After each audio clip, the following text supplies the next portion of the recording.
Hello everyone, সবাইকে স্বাগতম জানাচ্ছি আমাদের আজকের একটা সেকেন্ড দাও, একটু জায়গাটা ঠিক করে দিই।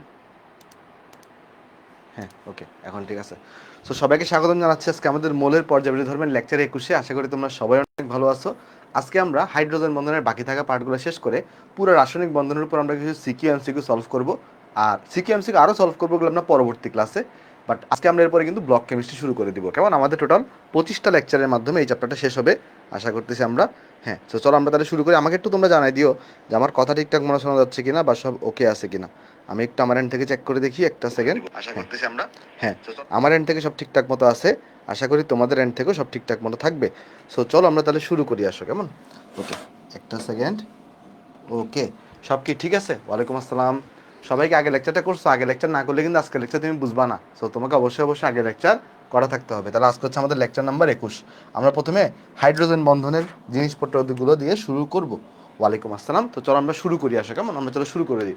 ওকে, দেখো, আমরা প্রথমে আজকে আলোচনা করবো সেটা হচ্ছে একটা যৌগের চারপাশে কয়টা হাইড্রোজেন বন্ধন আছে, এরকম কিছু ক্যালকুলেশন আছে। কেমন? তাহলে আমরা এখানে লিখি যে একটি যৌগের চারপাশে হাইড্রোজেন বন্ধন ক্যালকুলেশন। তাহলে হেডলাইন দাও যে একটি একটি যৌগের যৌগের চারপাশে একটি যৌগের চারপাশে চারপাশে হাইড্রোজেন বন্ড গণনা। অর্থাৎ একটা যৌগের চারপাশে কয়টা হাইড্রোজেন বন্ধন আছে আমরা বেসিক্যালি সেটা এখন গণনা করা শিখবো। সে কীভাবে গণনা করতে হয় চলো আমরা একটু বের করা শিখি। আমাকে তোমরা একটু বলো, তোমরা কি কোন একটা যৌগের চারপাশে কয়টা লন পেয়ার আছে এটা বের করতে পারো? বা কোন একটা যৌগের কেন্দ্রীয় মূলে কয়টা লন পেয়ার আছে? নিশ্চয়ই এটা তুমি বের করতে পারো, অবশ্যই বের করতে পারো। দেখো, তাহলে এখানে দুইটা স্টেপে আমরা ক্যালকুলেশনটা করি। আমরা এখানে দুইটা স্টেপে ক্যালকুলেশন করি। দেখো, স্টেপ নাম্বার ওয়ান হচ্ছে আমরা ফার্স্ট থেকে কী করবো, হাইড্রোজেন সংখ্যা আর লন পেয়ার সংখ্যা আমরা ক্যালকুলেশন করব। তাহলে আমরা কি করব, হাইড্রোজেন সংখ্যা কমা লন পেয়ার হিসাব করি, লন পেয়ার হিসেব করি। তাহলে কোন একটা যৌগে কয়টা লন পেয়ার আছে কেন্দ্রীয় মূলে বা কয়টা হাইড্রোজেন সংখ্যা আছে সেটা আমরা হিসাব করব। আর স্টেপ নাম্বার 2 হচ্ছে এই যে দুইটা ভ্যালু হিসাব করলাম না আমরা, যেই ভ্যালুটা ছোট আসবে, যে ছোট ভ্যালু আসবে সেই ছোট ভ্যালুটাকে আমরা 2 দিয়ে মাল্টিপ্লাই করব। আর যেটা পাবো সেটাই হবে হাইড্রোজেন বন্ড সংখ্যা। ভাই কিচ্ছু বুঝতেছি না, চলো এক্সাম্পল দিয়ে তোমায় করাই, তাহলে তোমার আইডিয়াটা ক্লিয়ার হয়ে যাবে। দেখো, দুই স্টেপে আমরা কাজটা করি। তাহলে স্টেপ কয়টা? স্টেপ হচ্ছে দুইটা। এই দুই স্টেপে কাজ করি। তো চলো তোমাকে দেখাই আসো। প্রথম উদাহরণ দিয়ে চলো আমরা আলোচনা করি অ্যামোনিয়া। দেখো, অ্যামোনিয়া, তাহলে তোমরা আমাকে একটু করে বলো তো, অ্যামোনিয়ার মধ্যে এই নাইট্রোজেনে আমরা সবাই জানি লন পেয়ার থাকে একটা। তাহলে অ্যামোনিয়াতে লন পেয়ার আছে কয়টা? লন পেয়ার আছে একটা। অ্যামোনিয়াতে হাইড্রোজেন কয়টা আছে বলো তো? হাইড্রোজেন কিন্তু আছে তিনটা। তাহলে এখানে হাইড্রোজেন আছে তিনটা। তাহলে তুমি আমাকে বলো কোনটা ছোট? এখানে এখানে ছোট হচ্ছে লন পেয়ার 1। তাহলে এখানে হাইড্রোজেন বন্ড থাকবে কয়টা? এই দুটা ভ্যালুর মধ্যে যেই ভ্যালুটা ছোট সেটাকে তুমি 2 দিয়ে মাল্টিপ্লাই করবা, তাহলে 2। তার মানে অ্যামোনিয়ার চারপাশে কয়টা হাইড্রোজেন বন্ধন থাকে? একটা অ্যামোনিয়া যৌগের চারপাশে দুইটা হাইড্রোজেন বন্ধন থাকবে। তারপর দেখো, তারপর যদি আমি তোমাকে জিজ্ঞেস করি পানি, তাহলে তুমি লক্ষ্য করে দেখো তো পানির মধ্যে কি থাকে? এখানে দুইটা লন পেয়ার থাকে। তাহলে এখানে আমি যদি জিজ্ঞেস করি লন পেয়ার কয়টা আছে, তুমি বলবো লন পেয়ার আছে দুইটা। তাহলে বলো তো এখানে আমার হাইড্রোজেন কয়টা আছে? হাইড্রোজেন আছে এখানে দুইটা। তাহলে এখানে আমার হাইড্রোজেন বন্ড কয়টা হবে বলো তো? এখানে তো দুইটা ভ্যালুই সমান। যদি একটা বড় একটা ছোট হইতো তাহলে যেটা ছোট সেটাকে আমরা 2 দিয়ে মাল্টিপ্লাই করতাম। কিন্তু এখানে তো দুইটা ভ্যালুই সমান, তাহলে যে কোনো একটা দিয়ে মাল্টিপ্লাই করলেই হবে। তাহলে 2কে তুমি যদি 2 দিয়ে মাল্টিপ্লাই করো তাহলে কত আসবে বলো তো? এখানে 4 চলে আসবে। তাহলে এটা আমার হাইড্রোজেন বন্ধন কয়টা থাকবে? 4টা থাকবে। আমি যদি জিজ্ঞেস করি, তার মানে একটা পানির যৌগের চারপাশে একটা পানির যে কণা, এই পানি কণাটার চারপাশে কয়টা হাইড্রোজেন বন্ধন থাকে? 4টা। আমি তোমাকে বের করা শিখাচ্ছি, পরে আমি চিত্র এঁকেও দেখাবো যে কিভাবে 4টা হয়েছে। আচ্ছা, এরপর আমাকে তুমি বলো তো একটু করে যে এখানের মধ্যে যদি আমরা এইচএফকে নিই, তাহলে এই এইচএফের মধ্যে আমরা জানি ফ্লোরিনে কয়টা লন পেয়ার থাকে? 3টা লন পেয়ার থাকে ফ্লোরিনে। লন পেয়ার কারা বেসিক্যালি বলো তো? লন পেয়ার হচ্ছে যে সকল ভ্যালেন্স ইলেকট্রন বন্ধন গঠনে অংশগ্রহণ করে না। যেমন ফ্লোরিনে 7টা ভ্যালেন্স ইলেকট্রন থাকে, এর মধ্যে এইচএফ এর সাথে তো একটা আনা ইলেকট্রন, সে ফ্লোরিনের একটা ইলেকট্রন সে সন্নিবেশ সমযোজী বন্ধনে অংশগ্রহণ করাইছে। আরও 6টা ইলেকট্রন রয়ে গেছে, সেই 6টা ইলেকট্রন দেখো এখানে লন পেয়ার আকারে রয়ে যাবে, 3টা লন পেয়ার আকারে। তাহলে তুমি আমাকে বলো এই যে এইচএফ এর মধ্যে লন পেয়ার আছে কয়টা? এইচএফ এখানে লন পেয়ার আছে দেখো 3টা, এখানে লন পেয়ার থাকবে দেখো 3টা। তারপর হাইড্রোজেন আছে কয়টা? হাইড্রোজেন আছে এখানে একটা। তাহলে এখানে হাইড্রোজেন বন্ধন সংখ্যা কয়টা হবে? আমরা সবাই জানি এই দুইটার মধ্যে যেই ভ্যালুটা ছোট আসবে সেটাকে তুমি 2 দিয়ে মাল্টিপ্লাই করবা, তাহলে 2। তাহলে আমাকে একটু করে বলো আগে তোমাকে যদি এমসিকিউতে ক্যালকুলেশন করতে বলে যে কোন একটা যোগের চারপাশে হাইড্রোজেন বন্ধন কয়টা, এটা কি তুমি পারবা? একটু করে আমাকে জানাবা। ওয়ালাইকুম আসসালাম। ওয়ালাইকুম আসসালাম। তোমাকে যদি ক্যালকুলেশন করতে বলে যে একটা যোগের চারপাশে কয়টা হাইড্রোজেন বন্ধন থাকবে, এটা কি তুমি পারবা ক্যালকুলেশন করতে? আশা করি পারবা, আশা রাখতেছি যে আমি তুমি পারবা, এটা তোমার কোনো ভুল হবে না। ওকে, আশা করি তুমি এটা তুলে ফেলছো। তা আমরা চলো একটা কাজ করি, আমরা চলো নেক্সটে চলে যাই। বা নেক্সটে যাওয়ার আগে চলো তোমাকে উদাহরণগুলো একটু দেখাই যে কেমনে এখানে 2 হইলো, কেমনে এখানে 4 হচ্ছে, জিনিসগুলো চলো ক্লিয়ার করি। ফার্স্টে চলো আমরা দেখি এইচ এফেরটা। তুমি যদি একটা এইচ এফ একটা যৌগকে তুমি নাও, তাহলে দেখবা একটা এইচ এফ ধরে এখানে আছে। তাহলে এই এইচ এফে কী হবে বলো তো? এখানে আমাদের আংশিক ঋণাত্মক চার্জ, এখানে আংশিক ধনাত্মক চার্জ। তো আমি একটা কাজ করি, সেম আরেকটা এইচ এফকে আমি এখানে নিলাম, তো আরেকটা এইচ এফকে আমি এখানে নিলাম, তারপর ধর আরেকটা এইচ এফকে আমি এখানে নিলাম। ওকে, এই তিনটে এখানে আমরা এইচ এফ আঁকতেছি। অসংখ্য এইচ এফ থাকবে, বাট আমরা তিনটা দিয়ে তোমাকে বোঝাচ্ছি। তাহলে তুমি দেখো এখানের মধ্যে এই যে এদের মধ্যে একটা আমার হাইড্রোজেন, এখানে মাইনাস এখানে প্লাস, তাহলে এখানে একটা হাইড্রোজেন বন্ধন গঠিত হবে, এখানে একটা হাইড্রোজেন বন্ধন গঠিত হবে। তাহলে তুমি আমাকে বলো তো, এই যে দেখো একটা পার্টিকুলার এইচ এফ যৌগ, এই এইচ এফ যৌগের চারপাশে কয়টা হাইড্রোজেন বন্ধন গঠিত হয়েছে দেখো তো। এই এইচ এফ যৌগের চারপাশে এখানে একটা হাইড্রোজেন বন্ধন, এখানে একটা হাইড্রোজেন বন্ধন, তাই দুইটা হাইড্রোজেন বন্ধন গঠিত হয়েছে। তো এই এইচ এফ এর ক্ষেত্রে আনসার আসছে কত? 2 আনসার আসছে। তারপর তুমি চিন্তা করে দেখো, ধরো অ্যামোনিয়ার ক্ষেত্রেও সেম ঘটনা ঘটবে। তো অ্যামোনিয়াটা দেখানোর দরকার নাই, এখানেও তোমার দেখবা কয়টা হবে বলো তো? দুইটাই হবে। কেমন? এখানেও দেখবা কয়টা হবে? দুইটাই হবে। অ্যামোনিয়াটা দেখাচ্ছি না আমি। তো আমি যেটা ইম্পর্টেন্ট, সবথেকে বেশি যেটা ইম্পর্টেন্ট আমাদের, সেটা হচ্ছে পানি। পানিটা তোমাকে দেখানোর চেষ্টা করি আসো, যে পানির চারপাশে কেমনে চারটা। দেখো ধরো পানির একটা স্ট্রাকচারকে আমি যদি এইভাবে আঁকি, আশা করি কেউ মন খারাপ করবা না। একটা পানির কণাকে যদি আমি এইভাবে আঁকি, তাহলে আশা করি কেউ মন খারাপ করবা না। ওকে, এখন দেখো পানিতে অক্সিজেন আর হাইড্রোজেনের মধ্যে অক্সিজেনের তড়িৎচুম্বকত্ব বেশি, তাহলে এখানে ডেল্টা নেগেটিভ দিব, এখানে ডেল্টা পজিটিভ দিব, এখানে আবার ডেল্টা ডেল্টা পজিটিভ দিব। হোপফুলি সবাই এতটুকু আমরা বুঝতে পারতেছি। আচ্ছা, এবার আমি একটা কাজ করি, সেটা হচ্ছে আমি চলো এটাকে একটু ছোটো করে ফেলি।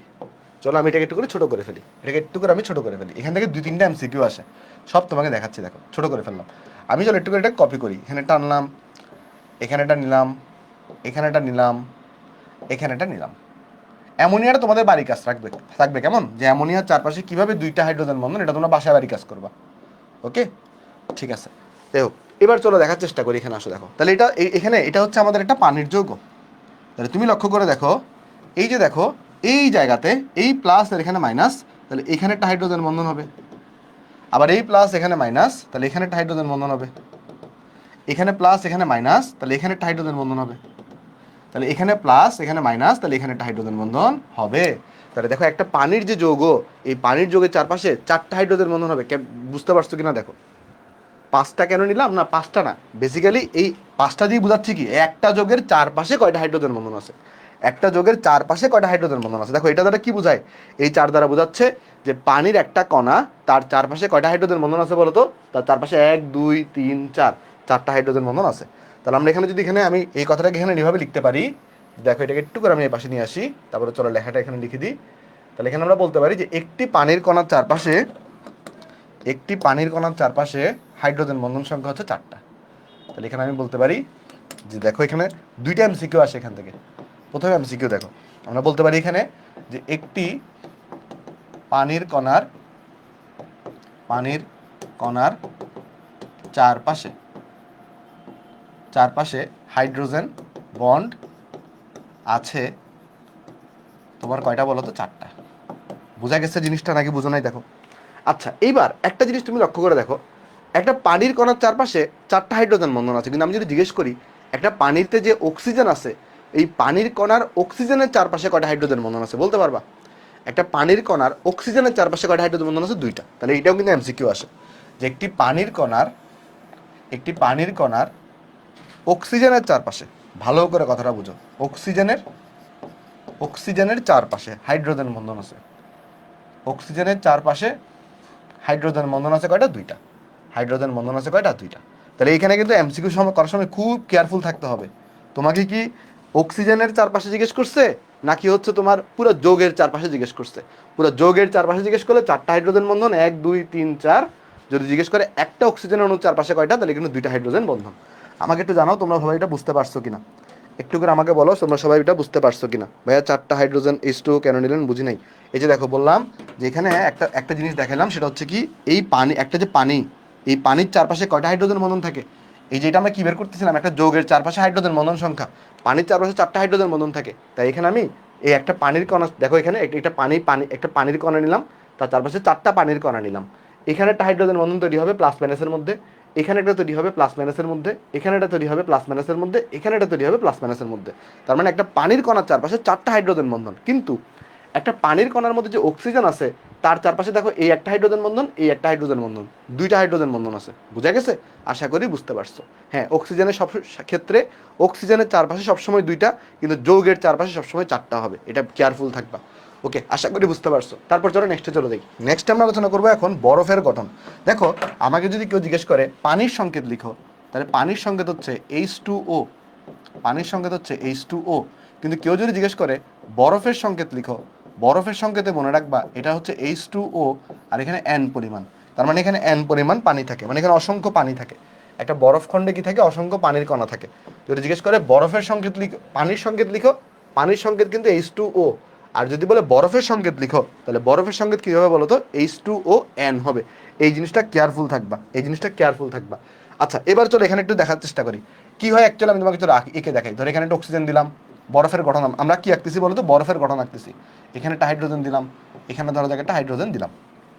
তারপর ধরো এখানে একটা অক্সিজেন দিলাম, তারপর এখানে একটা হাইড্রোজেন, এই জায়গায় একটা হাইড্রোজেন দিলাম। তারপর ধরো যাক হচ্ছে আমাদের এখানে একটা অক্সিজেন দিলাম, এখানে একটা ধরো হাইড্রোজেন দিলাম, এখানে একটা ধরো যাক হাইড্রোজেন দিলাম। তারপর ধরো এই জায়গায় একটা অক্সিজেন দিলাম, তারপর এই জায়গায় একটা হাইড্রোজেন দিলাম, এই জায়গায় একটা হাইড্রোজেন দিলাম। তারপর ধরো যাক আমাদের এখানে একটা অক্সিজেন দিলাম, তারপর তোমার ধরো এই জায়গায় একটা হাইড্রোজেন দিলাম, এই জায়গায় একটা হাইড্রোজেন দিলাম, আর ধরো যাক এই জায়গায় একটা হাইড্রোজেন এভাবে রাখছি। এরপর ধরো অক্সিজেন একটা এখানে দিলাম, তারপর ধরো হাইড্রোজেন একটা এখানে দিলাম, আর একটা হাইড্রোজেনকে আমি এখানে দিলাম। আচ্ছা, এবার আসো একটু প্লাস মাইনাস দেওয়ার পালা। মানে আমি এখানে অসংখ্য পানির কণা আঁকছি। এখানে যে পানির কণা মানে এরকম এই এত সংখ্যকে থাকবে তা না, এখানে অসংখ্য আমরা পানির কণাকে এখানে আঁকছি। আঁকার পরে দেখো এখানে তাহলে ডেল্টা প্লাস, এটা তাহলে ডেল্টা মাইনাস, এটা তাহলে ডেল্টা প্লাস, এটা তাহলে ডেল্টা প্লাস, এটা তাহলে ডেল্টা মাইনাস, এটা তাহলে ডেল্টা প্লাস, এটা তাহলে ডেল্টা প্লাস, এটা তাহলে ডেল্টা প্লাস, এটা তাহলে ডেল্টা মাইনাস, এটা তাহলে হচ্ছে আমার কাছে ডেল্টা প্লাস, এটা আমার কাছে ডেল্টা মাইনাস, এটা আমার কাছে ডেল্টা প্লাস, এটা আমার কাছে ডেল্টা প্লাস, এটা আমার কাছে ডেল্টা মাইনাস, এটা আমার কাছে ডেল্টা প্লাস, এটা আমার কাছে ডেল্টা মাইনাস, এটা আমার কাছে ডেল্টা প্লাস, এটা আমার কাছে ডেল্টা প্লাস। আমাকে একটু জানাও তো, এই প্লাস মাইনাস দেওয়াটা কি তোমরা সবাই বুঝতে পারছো? সাইকেল 3 কবে থেকে শুরু হবে? এই যে মৌলের পর্যাবৃত ধর্ম পড়ানোর পরে আমরা পরিবেশ রসায়ন শুরু করব। মৌলের পর্যাবৃত ধর্ম পড়ানোর পরে আমরা পরিবেশ রসায়ন শুরু করব, বুঝছো? আমরা ওই যে কর্মমুখী রসায়নটা হোল্ড রাখবো। কর্মমুখী রসায়নে মাত্র 4টা ক্লাস লাগবে, সেটা আমরা এক ফাঁকে করাই দিব। কিন্তু পরিবেশ রসায়ন অনেকেরই কলেজের সিলেবাসে আছে, তাই না? পরিবেশ রসায়ন তোমাদের অনেকে কলেজের সিলেবাসে আছে না? তাই পরিবেশ রসায়নটা আমরা এরপরে শুরু করবো, কারণ রাসায়নিক পরিবর্তন অনেক বড় চ্যাপ্টার, অনেকেরই সিলেবাসে নাই, কলেজের সিলেবাসে। এই জন্য আমরা কলেজের সিলেবাসকে প্রায়োরিটি দিয়ে আমরা পরিবেশ রসায়নটা এই মাসে শুরু করে দিব, এই মাসে শুরু করে দিব পরিবেশ রসায়ন। ওকে, আচ্ছা, মেজরিটি সিলেবাসে আছে আসলে কলেজের, এই জন্যই পরিবেশ রসায়ন করানো। ওকে, আমাকে একটু করে বলো এগুলো কি বুঝতে পারছো? আর কয়টা ক্লাস লাগবে? আর আজকেরটা 21 নাম্বার ক্লাস, আর 4টা ক্লাস লাগবে, 25টা ক্লাসে শেষ হবে এটা। এতটুকু আশা করি তুমি বুঝতে পারছো। এখন দেখো এখানে কি হবে, এখানে এখানে দেখো এই যে এখানে একটা প্লাস আর মাইনাস আছে, তাহলে এখানে একটা হাইড্রোজেন বন্ধন গঠিত হবে। দেখো মনোযোগ দাও, এখানে প্লাস আর মাইনাস আছে, তাহলে এখানে একটা হাইড্রোজেন বন্ধন গঠিত হবে। এখানে প্লাস আর মাইনাস আছে, তাহলে এখানে একটা হাইড্রোজেন বন্ধন গঠিত হবে। এখানে প্লাস আর মাইনাস আছে, তাহলে এখানে একটা হাইড্রোজেন বন্ধন গঠিত হবে। এখানে প্লাস আর মাইনাস, এখানে হাইড্রোজেন বন্ধন গঠিত হবে। এখানে প্লাস আর মাইনাস, এখানে হাইড্রোজেন বন্ধন গঠিত হবে। তাহলে এইভাবে করে দেখো, এইভাবে করে লক্ষ্য করে দেখো, তাহলে এখানে কিন্তু একটা এরকম তুমি বরফের স্ট্রাকচার পাচ্ছ। এখন তুমি বলতে পারো আমাকে যে ভাই আপনি যে একটা জিনিস আমাকে পড়াইছিলেন, সেটা হচ্ছে একটা অক্সিজেনের চারপাশে 2টা হাইড্রোজেন বন্ধন থাকে। কিন্তু আমি তো এখানে দেখতেছি একটা অক্সিজেনের চারপাশে কয়টা হাইড্রোজেন বন্ধন বলো তো? একটা অক্সিজেনের চারপাশে কয়টা হাইড্রোজেন বন্ধন দেখা যাচ্ছে এখানে? বলতে পারবা? একটা। কিন্তু হয়তো যে 2টা, এরকম কেন হয়েছে? দেখো ব্যাপারটা হচ্ছে এইটা বোর্ড কি 2D নাকি 3D বলো তো? এই বোর্ডটা কি 2D নাকি 3D? 2D, বাট বরফের স্ট্রাকচার তো 3D।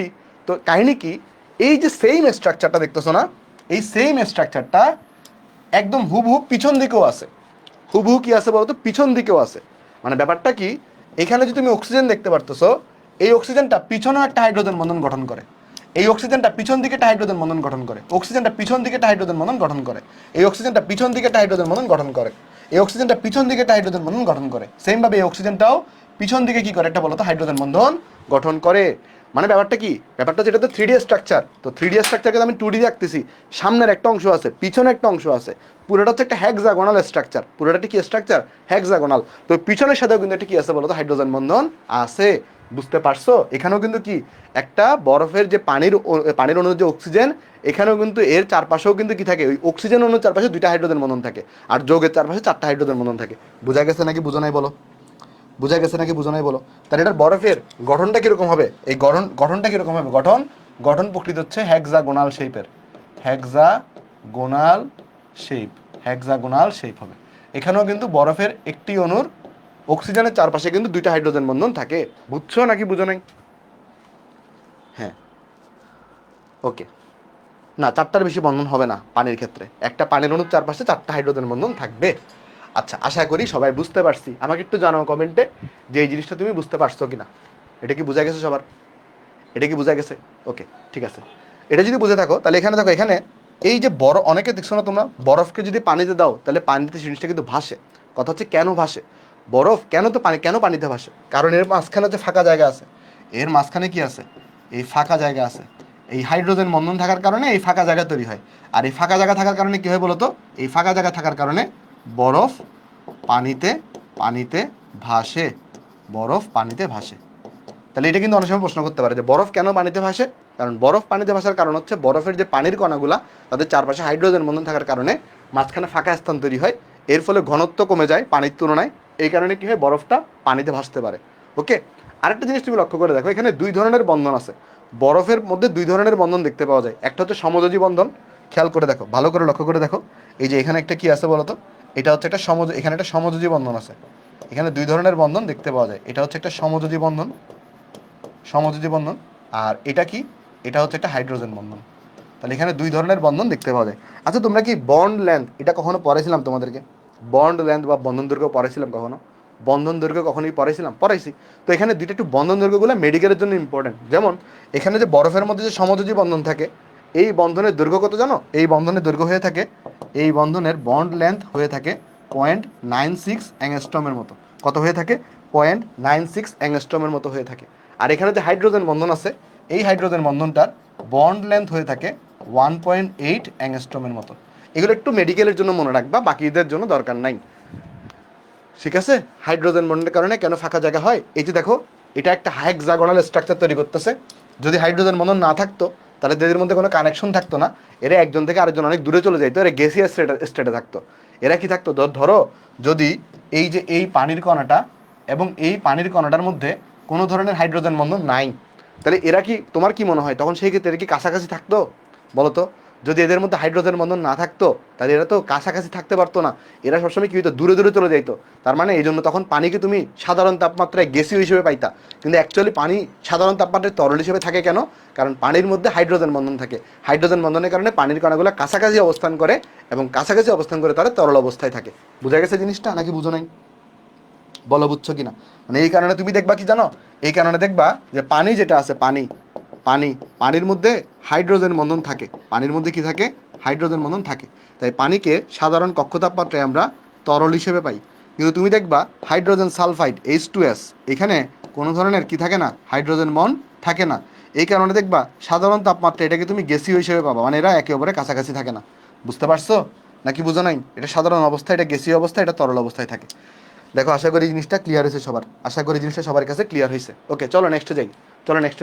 নেক্সট এখন আলোচনা করবো আমরা যে কোন হাইড্রোজেন বন্ধনটা বেশি স্ট্রং আর কোন হাইড্রোজেন বন্ধনটা কম স্ট্রং। চলো এই জিনিসটা একটু দেখার চেষ্টা করি। দেখো তো, বেসিক্যালি হাইড্রোজেন বন্ধনে হচ্ছেটা কি আমি তোমাকে একটু করে ক্লিয়ার করার চেষ্টা করি। হাইড্রোজেন বন্ধনে কি হয় দেখো। হাইড্রোজেন বন্ধনে যেটা হয়, আমি যদি তোমাকে বলি, ধরো এখানে একটা H আছে, ধরো এখানে কেউ একজন আছে, যে কোনো একটা এক্স আমি নিলাম, এখানে কেউ একজন আছে এখানে। ওকে। তারপরে কি হয় এখানে, যে এই এক্সটার ইলেকট্রোনেগেটিভিটি হাইড্রোজেন থেকে বেশি, ফলে এখানে ডেল্টা নেগেটিভ, এখানে ডেল্টা পজিটিভ তৈরি হয়। রাইট? এটা আমরা দেখে আসছি, এখানে ডেল্টা নেগেটিভ আর এখানে ডেল্টা পজিটিভ তৈরি হয়। আর এখানে এক্স হিসেবে কে কে বসতে পারবে বলো তো একটু করে? এক্স হিসেবে কে কে বসতে পারবে এখানে? এই জায়গাটাতে এক্স হিসেবে কে কে বসতে পারে? এক্স হিসেবে ফ্লোরিন বসতে পারে, অক্সিজেন বসতে পারে, নাইট্রোজেন বসতে পারে। এক্স হিসেবে ফ্লোরিন, অক্সিজেন বা নাইট্রোজেন বসতে পারে এক্স হিসেবে। ওকে। এরপরে কি হয় দেখো তো এখানে, এরপরে ধরো তুমি আরেকটা এইচএফকে ধরো এখানে নিছো, আরেক এক সেকেন্ড, আরেকটা ধরো তুমি এখানে এইচ এক্সকে নিছো, কথার কথা, আরেকটা ধরো দেখ এখানে নিছি, এরপর ধরো আরেকটা এখানে নিছি, এরপর ধরো আরেকটা এখানে নিছি। কেমন? এভাবে করে ধরো চলতেছে জিনিসটা, এভাবে করে জিনিসটা এভাবে চলতেছে। আর এখানে তখন এদের মধ্যে কি হয়? তখন এখানে এদের মধ্যে হাইড্রোজেন বন্ধন গঠিত হয়। এই যে প্লাস আর মাইনাসের মধ্যে এখানে একটা আকর্ষণ সেতু গঠিত হয়, যেটাকে তুমি হাইড্রোজেন বন্ধন বলো, যেটাকে হাইড্রোজেন বন্ধন বলো। আচ্ছা, এইবার তুমি আমাকে একটা জিনিস বলো, যেহেতু আমরা এখন আলোচনা করব যে এখানে যে বন্ডটা তুমি দেখতেছো, এটা কত স্ট্রং কিনা, মানে এটা শক্তি নিয়ে আলোচনা করব। এটার শক্তি নিয়ে ডিসকাশন করবো, মানে এটা কি স্ট্রং নাকি উইক সেটা নিয়ে ডিসকাশন করব। এবার তুমি আমাকে বলো, এইখানে প্লাস আর এই মাইনাসের মধ্যেই আকর্ষণের কারণেই তো এই বন্ধনটা তৈরি হচ্ছে। খেয়াল করে দেখতেছো, এই যে দেখো এখানে যে প্লাস চার্জ তৈরি হচ্ছে, এখানে যে প্লাস চার্জ তৈরি হচ্ছে, আর এখানে যে মাইনাস চার্জ তৈরি হচ্ছে, এই প্লাস মাইনাসের যে আকর্ষণ, এই কারণেই তো এই বন্ধনটা তৈরি হচ্ছে। তাহলে এই আকর্ষণ যত বেশি হবে তত বেশি বন্ধনটা কী হবে বলো তো, শক্তিশালী হবে। এবার তুমি আমাকে বলতে পারবা এই মাইনাস আর এই প্লাসটা কেন তৈরি হয়েছে? কেউ কি বলতে পারবা কিসের কারণে এই মাইনাস আর প্লাসটা তৈরি হয়? তড়িৎ ঋণাত্মকতার পার্থক্যের কারণে। কিসের কারণে? তড়িৎ ঋণাত্মকতার পার্থক্যের কারণে। তাহলে যার তড়িৎ ঋণাত্মকতার পার্থক্য যত বেশি হবে তত বেশি প্লাস মাইনাস তৈরি হবে, আর তত বেশি এই বন্ধনটা শক্তিশালী হবে। এটা কি ক্লিয়ার সবার? দেখো আমি তোমাকে জিনিসটা বুঝাই বলি। তোমার ইলেকট্রোনেগেটিভিটির পার্থক্য, ইলেকট্রোনেগেটিভিটির পার্থক্য যত বেশি হবে তত বেশি এই ডেল্টা প্লাস এবং ডেল্টা মাইনাসের ভ্যালু তত বেশি বড় হবে। কারণ যত বেশি পার্থক্য বড় তত বেশি ইলেকট্রনকে টেনে আনবে, তত বেশি চার্জের পরিমাণ বাড়বে, আর এই চার্জ যত বাড়বে এই চার্জও তত বাড়বে। কারণ প্লাস চার্জ মানে কি? প্লাস চার্জ মানে হচ্ছে যে ওই মাইনাসের অভাব। তাহলে যত বেশি ইলেকট্রনকে টেনে নিয়ে যাবে তত বেশি প্লাস চার্জ তৈরি হবে এখানে। তার মানে ইলেকট্রোনেগেটিভিটির পার্থক্য যত বেশি, চার্জের পরিমাণগুলো তত বেশি। আর চার্জের পরিমাণ বাড়লে ওই একটা সূত্র পড়ে আসছো না, এফ ইজ ইকুয়াল টু ওই যে K into Q1 Q2 divided by r square. মানে চার্জের মান বাড়লে কি হয় বলো তো? চার্জের মান বাড়লে এই যে তোমার আকর্ষণ বলটা বাড়ে, তো এইখানে আকর্ষণ বলগুলো বাড়বে। তাহলে তুমি আমাকে বলো তো, আমি যদি জিজ্ঞেস করি যে হাইড্রোজেন বন্ধনের শক্তিমাত্রা, হাইড্রোজেন বন্ডের শক্তিমাত্রা, তাহলে বলো কোন হাইড্রোজেন বন্ধনটা সব থেকে বেশি শক্তিশালী হবে? তুমি বলো যে কোন হাইড্রোজেন বন্ধনটা সব থেকে বেশি শক্তিশালী হবে। আমি এখানে তিনটা লিখতেছি, ধরো হাইড্রোজেন আর ফ্লোরিনের মধ্যে হাইড্রোজেন বন্ধন, নাকি হাইড্রোজেন আর অক্সিজেনের মধ্যে হাইড্রোজেন বন্ধন, নাকি হাইড্রোজেন বন্ধনকে সবসময় ডট দিয়ে প্রকাশ করা হয়, হাইড্রোজেন বন্ধনকে সবসময় কী দিয়ে লেখা হয়? ডট দিয়ে লেখা হয়। বলো তো কার হাইড্রোজেন বন্ধনটা সব থেকে বেশি স্ট্রং হবে? কার হাইড্রোজেন বন্ধনটা সব থেকে বেশি স্ট্রং হবে? অবশ্যই এইচএফেরটা। কেন এইচএফেরটা বলো তো ভাই? কারণ এই ক্ষেত্রে ভালো করে লক্ষ্য করে দেখো, ফ্লোরিনের ইলেকট্রোনেগেটিভিটি, আমি যদি ইলেকট্রোনেগেটিভিটির ক্রম করি, তাহলে ফ্লোরিনেরটা অক্সিজেন থেকে বেশি, অক্সিজেনটা আবার নাইট্রোজেন থেকে বেশি। তাই যেহেতু ফ্লোরিনেরটা বেশি, তাহলে ফ্লোরিন ইলেকট্রনটাকে টেনে আনবে বেশি, ফলে এখানে প্লাস মাইনাস বেশি তৈরি হবে, ফলে এখানে আমার আকর্ষণ বলের মানটাও বৃদ্ধি পাবে। তাহলে আমি যদি এখন এখানে এই গলনাঙ্ক, মেল্টিং পয়েন্ট মানে গলনাঙ্ক এবং স্ফুটনাঙ্কের যদি আমি ক্রম করতাম, তাহলে ক্রমটা কীরকম হওয়া উচিত এটা এখন লিখবা না কেউ। দেখো তাহলে সব থেকে বেশি গলনাঙ্ক স্ফুটনাঙ্ক থাকা উচিত এইচএফের, তারপরে থাকা উচিত কার? পানির, তারপর থাকা উচিত কার? অ্যামোনিয়ার। এরকম হওয়া উচিত না? কেন?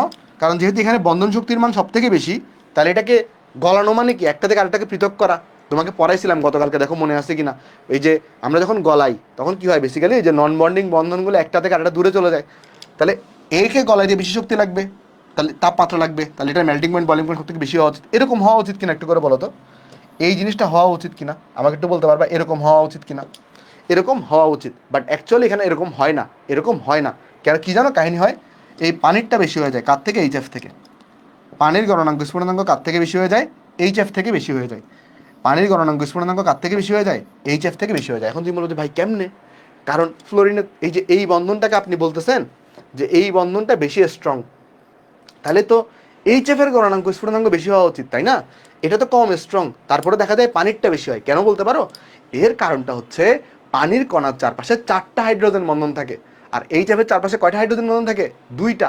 জিনিসটা ভালো করে বুঝো, 2টা হাইড্রোজেন বন্ধন, তারা বেশি শক্তিশালী ঠিক আছে, বাট 4টা থাকার কারণে মোট শক্তির মান কোথায় বেশি বেড়ে যায় বলো তো?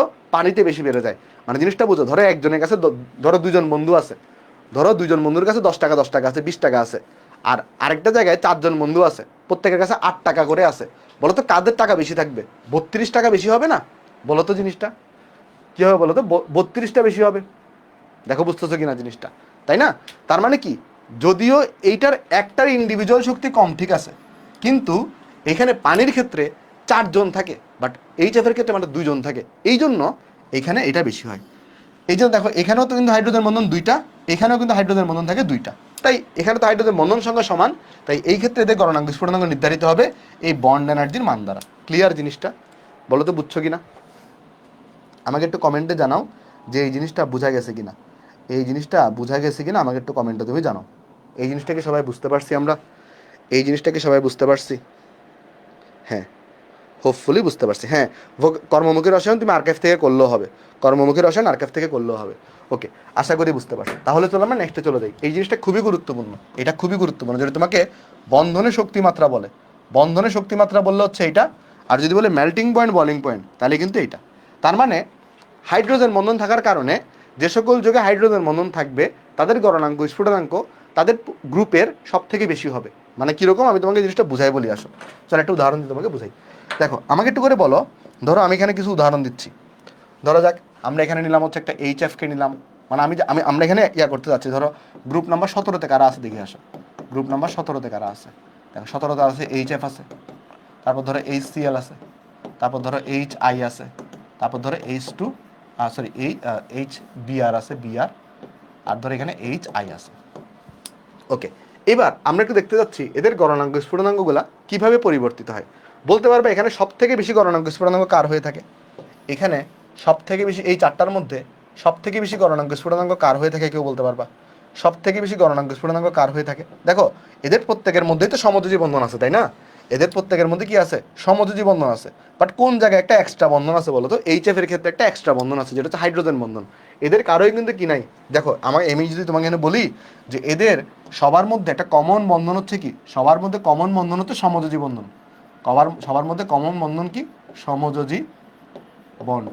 সবার মধ্যে কমন, কিন্তু এর মধ্যে একটা এক্সট্রা বন্ড আছে যেটার নাম হচ্ছে হাইড্রোজেন বন্ড। তাহলে ডেফিনেটলি এর বন্ধন শক্তি সব থেকে বেশি হবে। তাহলে এই জন্য এর গলনাঙ্ক স্ফুটনাঙ্ক কি হবে? সব থেকে বেশি হবে। তাহলে এই গলনাঙ্ক স্ফুটনাঙ্কের মান সর্বোচ্চ হবে। এর গলনাঙ্ক স্ফুটনাঙ্কের মান কি হবে? সর্বোচ্চ হবে। এরপরে কি হয় বলতো? এরপরে সব থেকে কম হবে হচ্ছে এটার, পরে আস্তে আস্তে এগুলো আবার বাড়বে।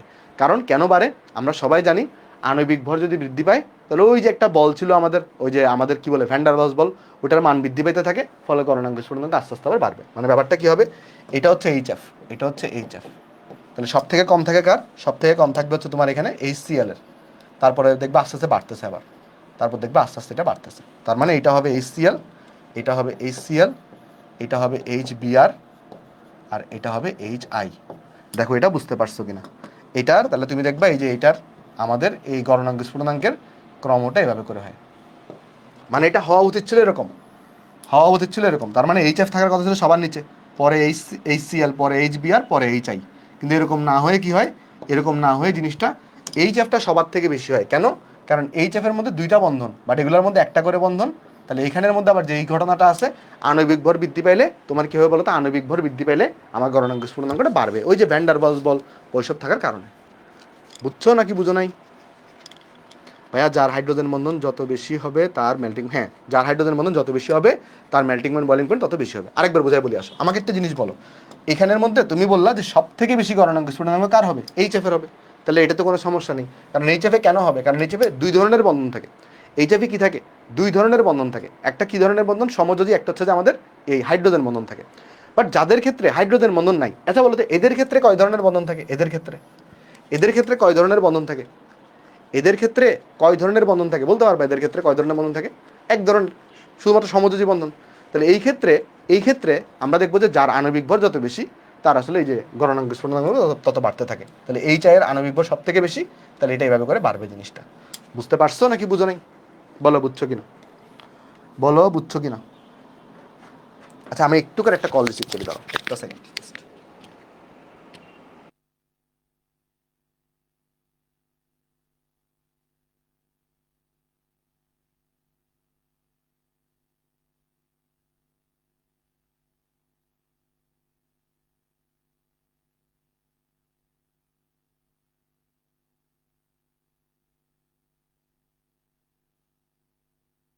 সরি এটা কল আসছিল হঠাৎ করে। হ্যাঁ ঠিক আছে, ঠিক আছে, ওকে। হোপফুলি সবাই জিনিসটা কেন আমরা বুঝতে পারছি। এটা কি ক্লিয়ার সবার? আমাকে একটু বলতে পারবে এটা কি সবার ক্লিয়ার কিনা? এটা কি সবার ক্লিয়ার কিনা? হ্যাঁ, ওকে, ওকে, ঠিক আছে। দেখো এটা কিন্তু আবার তুমি হচ্ছে ওই যে কি বলে পোলারাইজেশন দিয়ে ব্যাখ্যা করতে যাও না। এটা পোলারাইজেশন ব্যাখ্যা দিয়ে করতে গেলে ধরা খাবা। কেন বলতে পারবে এটা পোলারাইজেশন দিয়ে ব্যাখ্যা হবে না? কেউ কি বলতে পারবে এটা পোলারাইজেশন দিয়ে কেন ব্যাখ্যা হবে না? এগুলার ব্যাখ্যা পোলারাইজেশন দিয়ে কেন হবে না বলতে পারবা? এগুলার ব্যাখ্যা পোলারাইজেশন দিয়ে কেন হবে না বলতে পারবা? পোলারাইজেশন দিয়ে কোন যোগের ব্যাখ্যা হয়? আয়নিক যোগের। পোলারাইজেশন কার ধর্ম? আয়নিক যোগের ধর্ম। এগুলিকে আয়নিক যোগ, এগুলোকে আয়নিক যোগ বলো তো ভাই? এগুলো তো আয়নিক যোগ না। তাহলে এগুলোকে পোলারাইজেশন দিয়ে কি করা যাবে না? এক্সপ্লেন করা যাবে না। এগুলোকে আণবিক ভর দিয়ে এক্সপ্লেন করতে হবে। বুঝছো? হ্যাঁ, ওকে। আচ্ছা এবার যদি আমি তোমাকে জিজ্ঞেস করি সেম ঘটনা, ধরো এরকম থাকতে পারে গ্রুপ নাম্বার 16। ধরো তোমাকে বলতে পারে হচ্ছে আমার H2O আছে, তারপর ধরো H2S আছে, তারপর ধরো তোমার H2SE আছে, H2SE আছে, তারপরে ধরো তোমার H2TS। বলো তো সব থেকে বেশি গলনাঙ্ক স্ফুটনাঙ্ক কার হবে এখানে? সব থেকে বেশি গলনাঙ্ক স্ফুটনাঙ্ক কার হবে বলতে পারবা? সব থেকে বেশি গলনাঙ্ক স্ফুটনাঙ্ক কার হবে? সব থেকে বেশি গলনাঙ্ক স্ফুটনাঙ্ক হবে কিন্তু আমার এখানে পানির। এটা চিত্র দেখালাম না। সেমভাবে তোমাকে যদি বলে গ্রুপ নাম্বার 15, এই ক্ষেত্রে তুমি বের করো NH3, তারপরে ধরো PH3, তারপরে ধরো SH3, তারপরে ধরো SbH3। তাহলে বলো তো এখানে সব থেকে বেশি গলনাঙ্ক স্ফুটনাঙ্ক কার হবে? NH3। এটার গলনাঙ্ক স্ফুটনাঙ্কের মান সব থেকে বেশি হবে।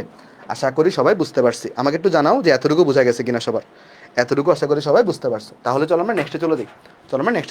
হ্যাঁ, এটা চিত্রগুলো সেমই তো হবে, মানে H2টা সবার উপরে হবে, পরে আস্তে আস্তে ম্যানুয়ালি বাড়বে জিনিসগুলো, এগুলো আস্তে আস্তে বাড়বে। পরে NH3টা সবার উপরে হবে, পরে এগুলো বাড়বে। এগুলো চিত্র একসাথে দেখাচ্ছি না, কেমন? আচ্ছা, ওকে, ঠিক আছে। তারপর চলে আসো। তারপর এখন যাব যে হাইড্রোজেন বন্ধনের গুরুত্ব। দেখো হাইড্রোজেন বন্ধনের একটা গুরুত্ব কি তোমাদের মনে আছে, আমাদের যে ডিএনএ এবং আরএনএ থাকে, এই ডিএনএ এবং আরএনএ এখানে কিছু নাইট্রোজেন গঠিত বেস ছিল না? কিছু কি ছিল? নাইট্রোজেন ঘটিত বেস ছিল। ওই অ্যাডিনিন, গুয়ানিন, এগুলো মনে আছে না তোমাদের? এগুলো পড়ছো না তোমরা?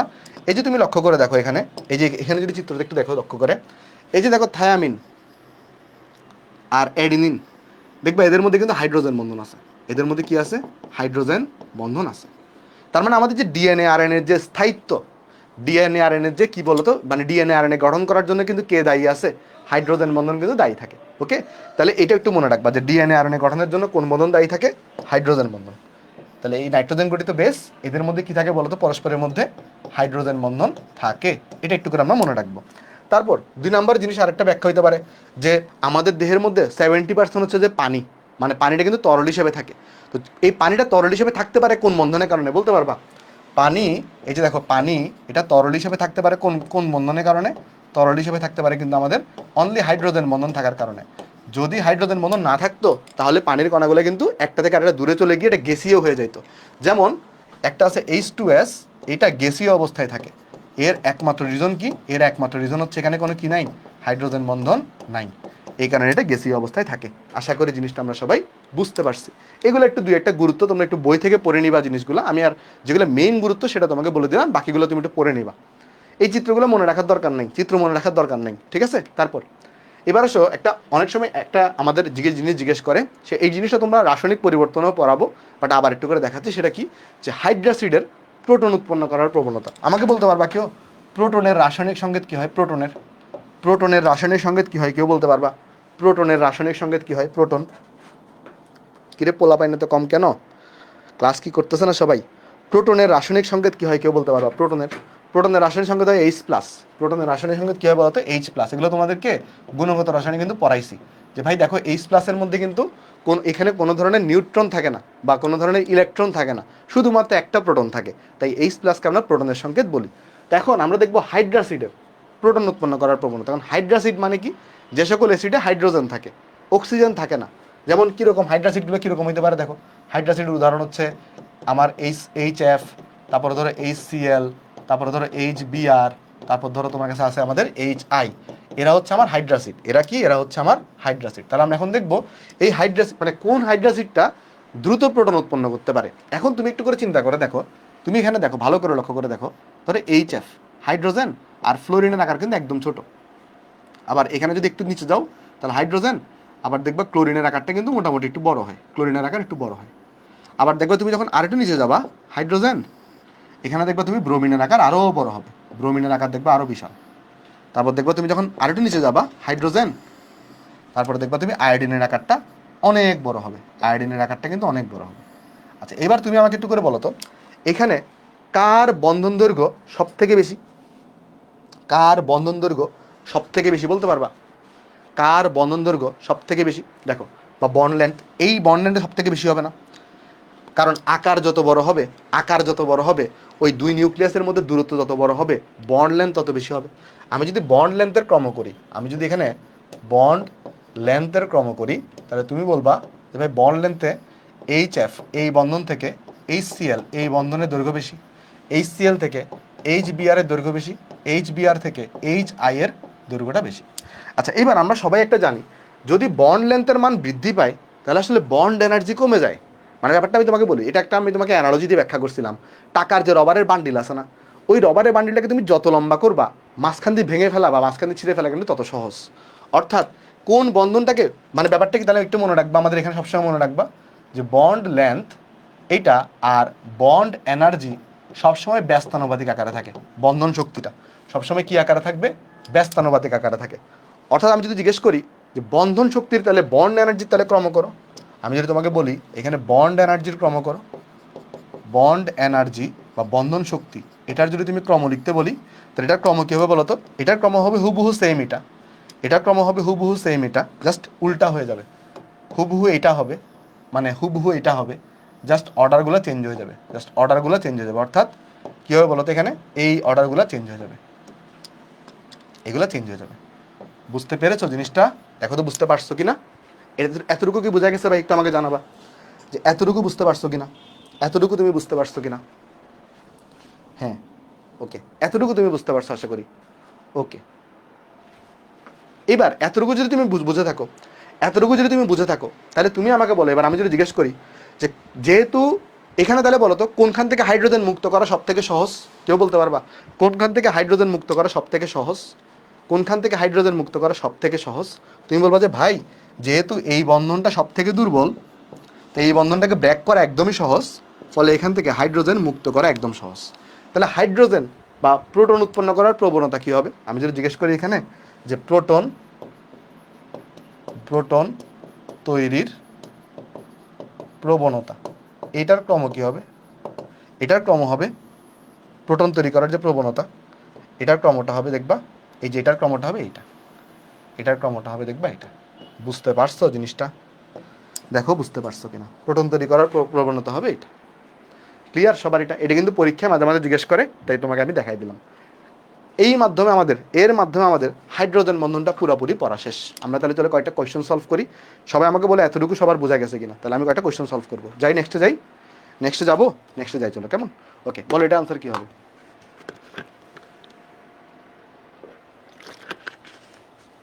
বলো এটার আনসার কী হবে? এখানে বলতেছে যে কোনটা বৃহদাকার অণু গঠন করে।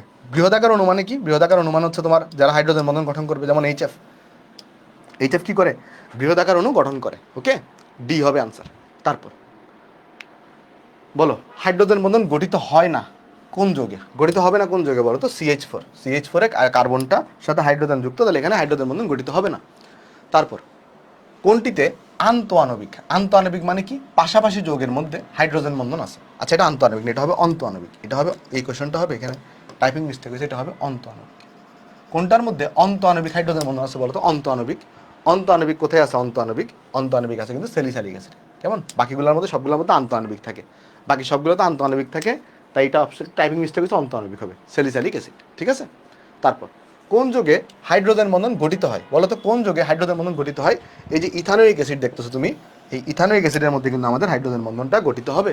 তারপর বলো ইথানোয়িক অ্যাসিডের ডাইমারে কয়টা হাইড্রোজেন বন্ধন থাকে? বলতে পারবা? গতকালকে পড়াইছি, ইথানোয়িক অ্যাসিডের ডাইমারে 2টা হাইড্রোজেন বন্ধন থাকে। কয়টা থাকে বলো তো? 2টা হাইড্রোজেন বন্ধন থাকে। এটা কিন্তু গতকালকে তোমাকে চিত্র দিয়ে তোমাকে পড়াইছিলাম, মনে নাই? এই চারটো ভাই, হ্যাঁ, ডাইমার কি? এই যে দেখো, এটা তোমাকে আঁকে এঁকে পড়াইছিলাম। কি ছিল? এই যে দেখো, গতকালকে ক্লাস করো নাই? এই যে দেখো, এরকম লিখছিলাম না? দেখো, এরকম মনে নাই? এটা পড়াইছি তোমাদের গতকালকে, এটা পড়ানো হয়েছে তোমাদের গতকালকে। দেখো, এখানে অক্সিজেন, এখানে হাইড্রোজেন, এখানে CH3। তাহলে এখানে একটা হাইড্রোজেন বন্ধন ছিল, এখানে একটা হাইড্রোজেন বন্ধন ছিল। মনে নাই জিনিসটা? ডাইমার, এটাকে আমরা ডাইমার বলছিলাম, ডাইমার বলছিলাম। এটাকে 2টা অংশ থাকে, গতকালকে এটা পড়ানোর পড়া। তারপর বলো বরফের একটি অক্সিজেন পরমাণুতে, বরফের একটি অক্সিজেন পরমাণুতে কয়টা হাইড্রোজেন বন্ধন আছে? দেখো, এখানে কিন্তু অক্সিজেন পরমাণুর কথা জিজ্ঞেস করছে। যদি বলতো পানির কণা, তাহলে আনসার ভিন্ন হইতো। তাহলে কিন্তু এখানে আনসার হবে তোমার 1 নম্বরটা। ঠিক আছে? তারপর তারপর H2O এবং H2S উভয় হাইড্রাইড হলেও এদের ভৌত অবস্থা ভিন্ন কেন? এগুলো পারবা না তুমি? বলো তো একটু করে। এই জিনিসটা পড়াইছেন, একটাতে হাইড্রোজেন বন্ধন থাকে, একটাতে হাইড্রোজেন বন্ধন থাকে না। এটা দিয়ে তুমি ব্যাখ্যা করবা, বুঝছো? একটাতে হাইড্রোজেন বন্ধন থাকে, একটাতে হাইড্রোজেন বন্ধন থাকে না। আগে হাইড্রোজেন বন্ধনের ডেফিনেশন দিবা, হাইড্রোজেন বন্ধন থাকলে কি লাভ হয় সেটা বলবা, পরে এগুলো একটু ব্যাখ্যা করে দিবা, পারবা এগুলা। ওকে, আচ্ছা। তারপর বলো এটার মধ্যে CH3 CH2 OH অপেক্ষা এটার স্ফুটনাঙ্কের মান এটা থেকে বেশি কেন? দেখো, বলো তো এটা কি? এটা কি? এটা হচ্ছে অ্যালকোহল, মানে ইথানল, আর এটা দেখবে ডাইমিথাইল ইথার। দেখো, এটার নাম কি? এটার নাম হচ্ছে ইথানল। এটার নাম হচ্ছে ইথানল। আর এটার নাম কি? এটার নাম হচ্ছে, এগুলো তোমরা পড়ছো না 9-10-এ? এগুলো যদিও জৈব যৌগে পড়াবো, ডিটেলসে পড়াবো, এগুলোর নামকরণগুলো কেমনে আসছে সব পড়াবো। দেখো এই যে এখানে আমাকে বলো তো, এইটার মধ্যে কি কোনো হাইড্রোজেন বন্ধন থাকবে? এখানে কোনো হাইড্রোজেন বন্ধন থাকবে ডাইমিথাইল ইথারে? না, কারণ এখানে অক্সিজেনটা কার্বনের সাথে যুক্ত, হাইড্রোজেনের সাথে যুক্ত না। তাহলে এখানে হাইড্রোজেন বন্ধন থাকে না। কিন্তু ইথানলে কি হয়? ইথানলে কিন্তু হাইড্রোজেন বন্ধন থাকে। ইথানলে কি হয়? হাইড্রোজেন বন্ধন থাকে, কারণ হাইড্রোজেনটা দেখো অক্সিজেনের সাথে কানেক্টেড। তাহলে এখানে হাইড্রোজেন বন্ধন থাকে। আর যার হাইড্রোজেন বন্ধন থাকবে, যেহেতু এখানে হাইড্রোজেন বন্ধন আছে, তো এখানে কি হবে? এই যে মেল্টিং পয়েন্ট বা বয়লিং পয়েন্টগুলো কিন্তু কি হবে বলো তো? এখানে বেশি হবে। ঠিক আছে, আশা করি বুঝতে পারছি। তারপর বলো কোনগুলোতে হাইড্রোজেন বন্ধন আছে? যেমন এটাতে কি আছে? এটাতে হাইড্রোজেন বন্ধন আছে। এটাতে কি আছে? দেখো হাইড্রোজেন বন্ধন আছে, হাইড্রোজেন বন্ধন আছে। এখানে কি আছে? হাইড্রোজেন বন্ধন আছে। বলো তো এখানে কি হাইড্রোজেন বন্ধন থাকবে CH Cl3-তে? বলো তো CH Cl3 এখানে কি হাইড্রোজেন বন্ধন থাকবে? CH Cl3-তে কিন্তু কি থাকবে না? হাইড্রোজেন বন্ধন থাকবে না। কেন? কারণ এখানে হাইড্রোজেনটা কার্বনের সাথে যুক্ত, সেখানে হাইড্রোজেন বন্ধন থাকবে না। ঠিক আছে, তারপর বলো এইটার মধ্যে কি ধরনের বন্ধন সৃষ্টি হয়, এর গণনাঙ্ক উচ্চ কেন? এই দেখো এটা কি জৈব অ্যাসিড না? এটা কি জৈব অ্যাসিড? এটা হচ্ছে কি অ্যাসিড? এটা হচ্ছে জৈব অ্যাসিড। জৈব অ্যাসিড, এখানের মধ্যে কি কি বন্ধন থাকে, কি ধরনের বন্ধন থাকে জিজ্ঞেস করছে। এটা তো একদম পান্তাভার টাইপের কোয়েশ্চন।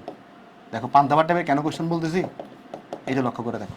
আর COH এর সংকেত কিরকম? আর, তারপরে সি, তারপরে ডাবল বন্ড ও, তারপরে এখানে সিঙ্গেল বন্ড ও, এখানে তাহলে H।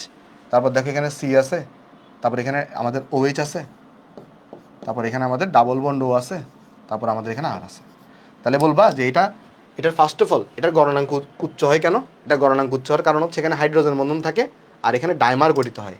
এখানে হাইড্রোজেন বন্ধন থাকে আর এখানে কি গঠিত হয়? ডাইমার গঠিত হয়। দেখো গণনাঙ্ক উচ্চ হয় কেন? গণনাঙ্ক উচ্চ হয় কেন? এর রিজন হচ্ছে দুইটা রিজন। একটা হচ্ছে এখানে হাইড্রোজেন বন্ধন থাকে, এখানে হাইড্রোজেন বন্ধন থাকে, আবার এখানে ডাইমার গঠিত হয়। ডাইমার, ডাইমার মানে দুইটা অংশ, এখানে ডাইমার গঠিত হয়। এই দুই কারণে কি হয় বলতো? হাইড্রোজেন বন্ধন আর ডাইমার গঠন হওয়ার কারণে গণনাঙ্ক উচ্চ হয়। আর এখানে কি কি ধরনের বন্ধন থাকে কেউ বলতে পারবা? কি কি ধরনের বন্ধন থাকে এখানে? একটা হচ্ছে এখানে হাইড্রোজেন বন্ধন আছে, দুই ধরনের বন্ধন আছে এখানে। একটা হচ্ছে এখানে হাইড্রোজেন বন্ধন আছে, হাইড্রোজেন বন্ধন আছে। আরেকটা হচ্ছে এখানে দেখো এটাও একটা অধাতু, এটাও একটা অধাতু। দুইটা অধাতুর মধ্যে কি বন্ধন থাকে? সমযোজী বন্ধন থাকে। তাহলে এখানে সমযোজী বন্ধনও আছে। বুঝতে পারছো এটা নাকি বুঝো নেই? হ্যাঁ, আশা করি বুঝতে পারছো। তারপর তারপর দেখো অর্থ নাইট্রোফেনল এবং প্যারানাইট্রোফেনলের মধ্যে কোনটার গণনাঙ্ক বেশি হবে এবং কেন? পড়াইছি না এগুলা? ওই অন্ত আণবিক আর আন্ত আণবিক দিয়ে ব্যাখ্যা করবা, এটা গতকালকের পড়া। অন্ত আণবিক আর আন্ত আণবিক দিয়ে ব্যাখ্যা করবা, এটা কি পারবা? পারবা আশা করি, এগুলো গতকালকের পড়া।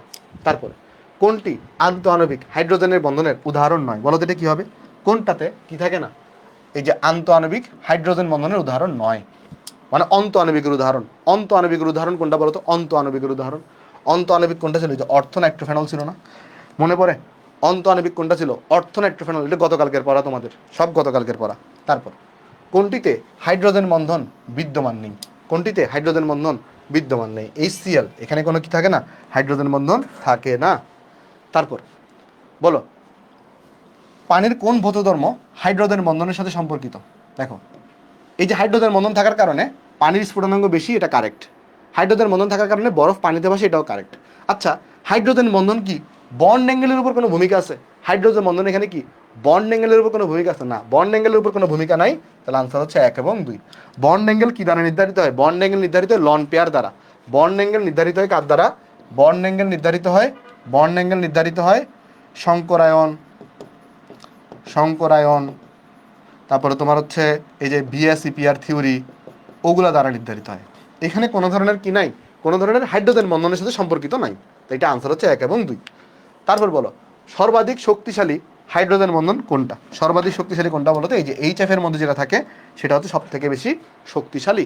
তারপর বলো DNA ডাবল হেলিক্স যেটা আছে এইটার স্থিতিশীলতার জন্য কোন বন্ধন দায়ী? অবশ্যই হাইড্রোজেন বন্ধন। হাইড্রোজেন বন্ধন থাকার কারণে ডিএনএটা কি হয়? স্টেবল হয়ে থাকে। তারপর বরফের জ্যামিতিক গঠন কিরকম? আজকেই পড়াইছি, হেক্সাগোনাল শেপ। কিরকম শেপ বলো তো? হেক্সাগোনাল। বরফের জ্যামিতিক গঠন কিরকম বলো তো? বরফের জ্যামিতিক গঠন হয়ে থাকে হেক্সাগোনাল, এই শেপের হয়ে থাকে। তারপর নিচের বন্ধনগুলোর মধ্যে সব থেকে দুর্বল কোনটা? যেগুলো নন বন্ডিং বন্ধন, যেগুলো নন বন্ডিং বন্ধন। তড়িৎযোজী মানে হচ্ছে আয়নিক। তড়িৎযোজী মানে কি বলতো? তড়িৎযোজী এই বন্ধনটার আরেক আয়নিক বন্ধনের আরেকটা নাম হচ্ছে তড়িৎযোজী।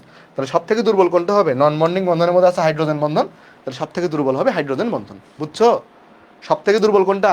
ওই সমযোজী সব থেকে দুর্বল। তোমাদেরকে পড়াইছি না, নন বন্ডিং গুলো সব থেকে বেশি দুর্বল। নন বন্ডিং এখানে কোনটা আছে? হাইড্রোজেন বন্ধন নন বন্ডিং, ঠিক আছে। তারপরে দেখো কোন বন্ধনটির কারণে পানিতে চিনি দ্রবীভূত হয়। পানিতে চিনি দ্রবীভূত হয়, চিনির মধ্যে হাইড্রোজেন বন্ধন থাকে। চিনির মধ্যে কি থাকে? হাইড্রোজেন বন্ড থাকে। হাইড্রোজেন বন্ড থাকার কারণে এখানে পোলারিটি তৈরি হয়। আর হাইড্রোজেন বন্ধনের কারণে কি হবে বলতো? চিনিটা পানিতে দ্রবীভূত হবে। হাইড্রোজেন বন্ধনের কারণে চিনি কি হবে? পানিতে দ্রবীভূত হবে। তারপর বলো, ডিএনএ ডাবল হেলিক্স গঠনের জন্য কারণ কি? হাইড্রোজেন বন্ধন। হাইড্রোজেন বন্ধনের কারণেই ডিএনএ ডাবল হেলিক্স গঠন হতে পারে। তারপর বলো, সব থেকে দুর্বল ভ্যান ডার ওয়ালস বল কোনটা? সব থেকে দুর্বল ভ্যান ডার ওয়ালস বল পড়েছিলাম কিন্তু, লন্ডন বিস্তরণ বল যেটা ছিল, সেটা সব থেকে দুর্বল ভ্যান ডার ওয়ালস বল হয়ে থাকে। সব থেকে দুর্বল ভ্যান ডার ওয়ালস বল হয়ে থাকে। আশা করি বুঝতে পারছো। তারপরে যাই, চলো এবার আমরা একটা সিকিউ সলভ করি। দেখো বলতেছি কি, এ এবং বি একই জিনিস, তৃতীয় পর্যায়ের ক্ষার ধাতুর নাইট্রেট। আচ্ছা বলো তো এ তাহলে কি হবে? এই যে দেখতেছো তুমি, এই যেটা আছে, হচ্ছে তৃতীয় পর্যায়। তো তৃতীয় পর্যায়ে কি আছে? ক্ষার ধাতু, তার মানে সোডিয়াম নাইট্রেট। হচ্ছে সোডিয়াম নাইট্রেট। আর বি কি জিনিস? বি হচ্ছে চতুর্থ পর্যায়ের ক্ষার ধাতুর নাইট্রেট। তাহলে বি হচ্ছে পটাশিয়াম নাইট্রেট। কোয়েশ্চেন করছে এই যৌগ থেকে বি যৌগের গলনাঙ্ক বেশি, আলোচনা করো। কিভাবে আলোচনা করবা তুমি বুঝতেছো? আমাকে বলো তো, এই দুইটা যৌগ কি আয়নিক নাকি সমযোজী? এই দুইটা যৌগ কি আয়নিক নাকি সমযোজী? বলো তো আগে, এই দুইটা যৌগ কি হবে? এই দুইটা যৌগ কি আয়নিক নাকি সমযোজী? ওই সমযোজী। এই হচ্ছে ধাতু, এরা ধাতু, প্লাস মাইনাস আছে। প্লাস মাইনাস থাকলে তো আয়নিক যৌগ না? প্লাস মাইনাস দিলে কি যৌগ? আয়নিক যৌগ। তাহলে এখানে আয়নিক যৌগ, তাহলে এটা হচ্ছে আয়নিক যৌগ। বলো তো আয়নিক যৌগের গলনাঙ্ক স্ফুটনাঙ্ক আমরা কি দিয়ে ব্যাখ্যা করি? আয়নিক যৌগের গলনাঙ্ক স্ফুটনাঙ্ক আমরা কি দিয়ে ব্যাখ্যা করি? আমরা ব্যাখ্যা করি হচ্ছে এখানে ওই যে পোলারাইজেশন দিয়ে ব্যাখ্যা করি। কি দিয়ে ব্যাখ্যা করি? পোলারাইজেশন, এটা দিয়ে ব্যাখ্যা করি। পোলারাইজেশন, এটা দিয়ে এক্সপ্লেন করি। তাহলে কি করবা এখানে বলো? কি করবা বলো? কি করবা? এটা তুমি পোলারাইজেশন দিয়ে ব্যাখ্যা করবা। পোলারাইজেশন দিয়ে ব্যাখ্যা করবা। পোলারাইজেশন দিয়ে ব্যাখ্যা করতে পারবা না? কি বলবা ফার্স্টে? যে পোলারাইজেশনে বলবা যে যাদের ফাজানের নীতি মেনে চলে তাদের ওই যে তোমার পোলারাইজেশন সব থেকে বেশি হয়। মানে তুমি কি করবা আমি তোমার বলি, এভাবে আগে কি ব্যাখ্যা করবা বলি। ফার্স্ট অফ অল এগুলো আইডেন্টিফাই করবা, যেটা আয়নিক যৌগ, এদের গলনাঙ্ক স্ফুটনাঙ্ক পোলারাইজেশনের উপর ডিপেন্ড করে। তারপরে বলবা যে পোলারাইজেশন জিনিসটা কি, সংজ্ঞা দিবা পোলারাইজেশনের। সংজ্ঞা দেওয়ার পরে কি করবা? ওই যে ফাজানের নীতিগুলো লিখবা। ফাজানের নীতি লিখার পরে বলবা যে প্রথম নীতি অনুযায়ী আমি নির্ধারণ করতে পারবো না, কারণ দুইটারই চার্জের মান সমান। সেকেন্ড নীতিতে কি, এখানে ডি এবং এফ এ ওই যে ইলেকট্রন নাই। তারপরে কি করবা? এখানে তাহলে যে সাইজ দিয়ে কম্পেয়ার করতে হবে, যার সাইজ যত ছোট তার পোলারাইজেশন তত বেশি। তাহলে এখানে কি হবে? এই জায়গায় পোলারাইজেশন বেশি হবে। তাহলে এখানে পোলারাইজেশন বেশি মানে আয়নিক বৈশিষ্ট্য কম, তাহলে গলনাঙ্ক স্ফুটনাঙ্ক কম হবে। তাহলে বি যৌগের গলনাঙ্ক স্ফুটনাঙ্ক বেশি হবে কেন? কারণ এখানে পোলারাইজেশন কম হয়ে থাকে। পারা যাবে না জিনিসগুলো? বলো তো একটু করে, পারবা? হ্যাঁ, এটা কি পারবা? এটা কি পারবা? বলো, এটা কি পারবা? আমাকে একটু জানাও যে কমেন্টে, এটা তুমি পারবা কিনা, এটা পারবা কিনা। আমি তোমাকে মূল নীতিটা ব্যাখ্যা করে দিছি, বাকি জিনিস তুমি করবা বাসায়। ভেরি গুড, পারবা। তারপর বলো এটা কি হবে? D2X এবং ডিজি, D2X এবং ডিজি। তাহলে এগুলোকে চিনতে হবে, ডি জিনিসটা কি। দেখো ডি তো ইজিলি চিনা যাচ্ছে। ডি কি জিনিস? ডি হচ্ছে হাইড্রোজেন। ভালো করে দেখো, ডি কি জিনিস? ডি হচ্ছে হাইড্রোজেন। তারপর এখানে এক্স কি জিনিস? এক্স আছে তোমার এখানে, এই যে অক্সিজেন, এক্স হচ্ছে অক্সিজেন। তারপরে জি কি জিনিস? জি হচ্ছে তোমার কাছে এখানে আমাদের হিলিয়াম। তারপরে 2s2 2p5, তাহলে হচ্ছে জি হচ্ছে ফ্লোরিন। তারপর এখানে ই কি জিনিস? ই হচ্ছে তোমার কাছে এখানে নিয়ন, তার মানে 11, তার মানে সোডিয়াম। ওকে, এবার বলছি D2X, তাহলে D2X কি হবে? D2X H2O। আর ডিজি কি জিনিস? DG H F. এই দুটার মধ্যে কোনটার স্ফুটনাঙ্ক বেশি? কি দিয়ে ব্যাখ্যা করবা বলো? হাইড্রোজেন বন্ধন দিয়ে ব্যাখ্যা করবা। কি দিয়ে ব্যাখ্যা করবা? হাইড্রোজেন বন্ধন দিয়ে ব্যাখ্যা করবা। কি দিয়ে ব্যাখ্যা করবা?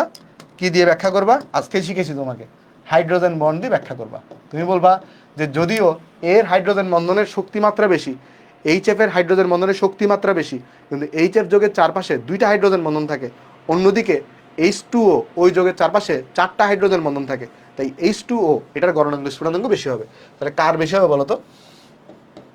H2O এটারটা বেশি হবে। বুঝছো নাকি বুঝো নাই? বলো, বলো তো বুঝছো কিনা, বলো বুঝছো কিনা, এটা কি বুঝতে পারছো সবাই?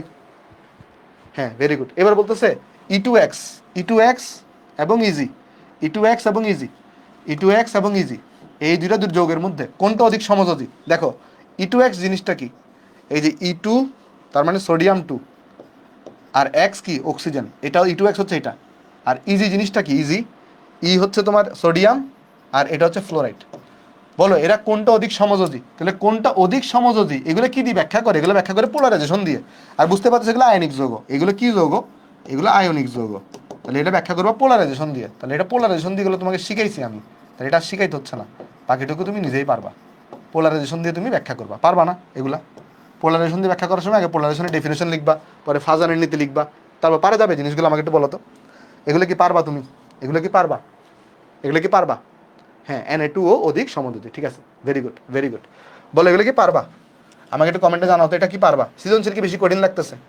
সৃজনশীল কি বেশি কঠিন লাগতেছে? তোমাকে দেখবো সবই পড়াই দিছি, ব্লক কেমিস্ট্রি তারা সবই তোমাকে পড়াই দিছে এই চ্যাপ্টারে, ব্লক কেমিস্ট্রি পড়াবো, বাকিটুকু তুমি সবই পারবা, জাস্ট তোমার ধরতে হবে একটু করে। দেখো, উদ্দীপকের মৌলসমূহের ক্লোরাইড যৌগগুলোর গড়নাঙ্কের ক্রম বিশ্লেষণ করো। দেখো এটা কি মৌল বলো তো?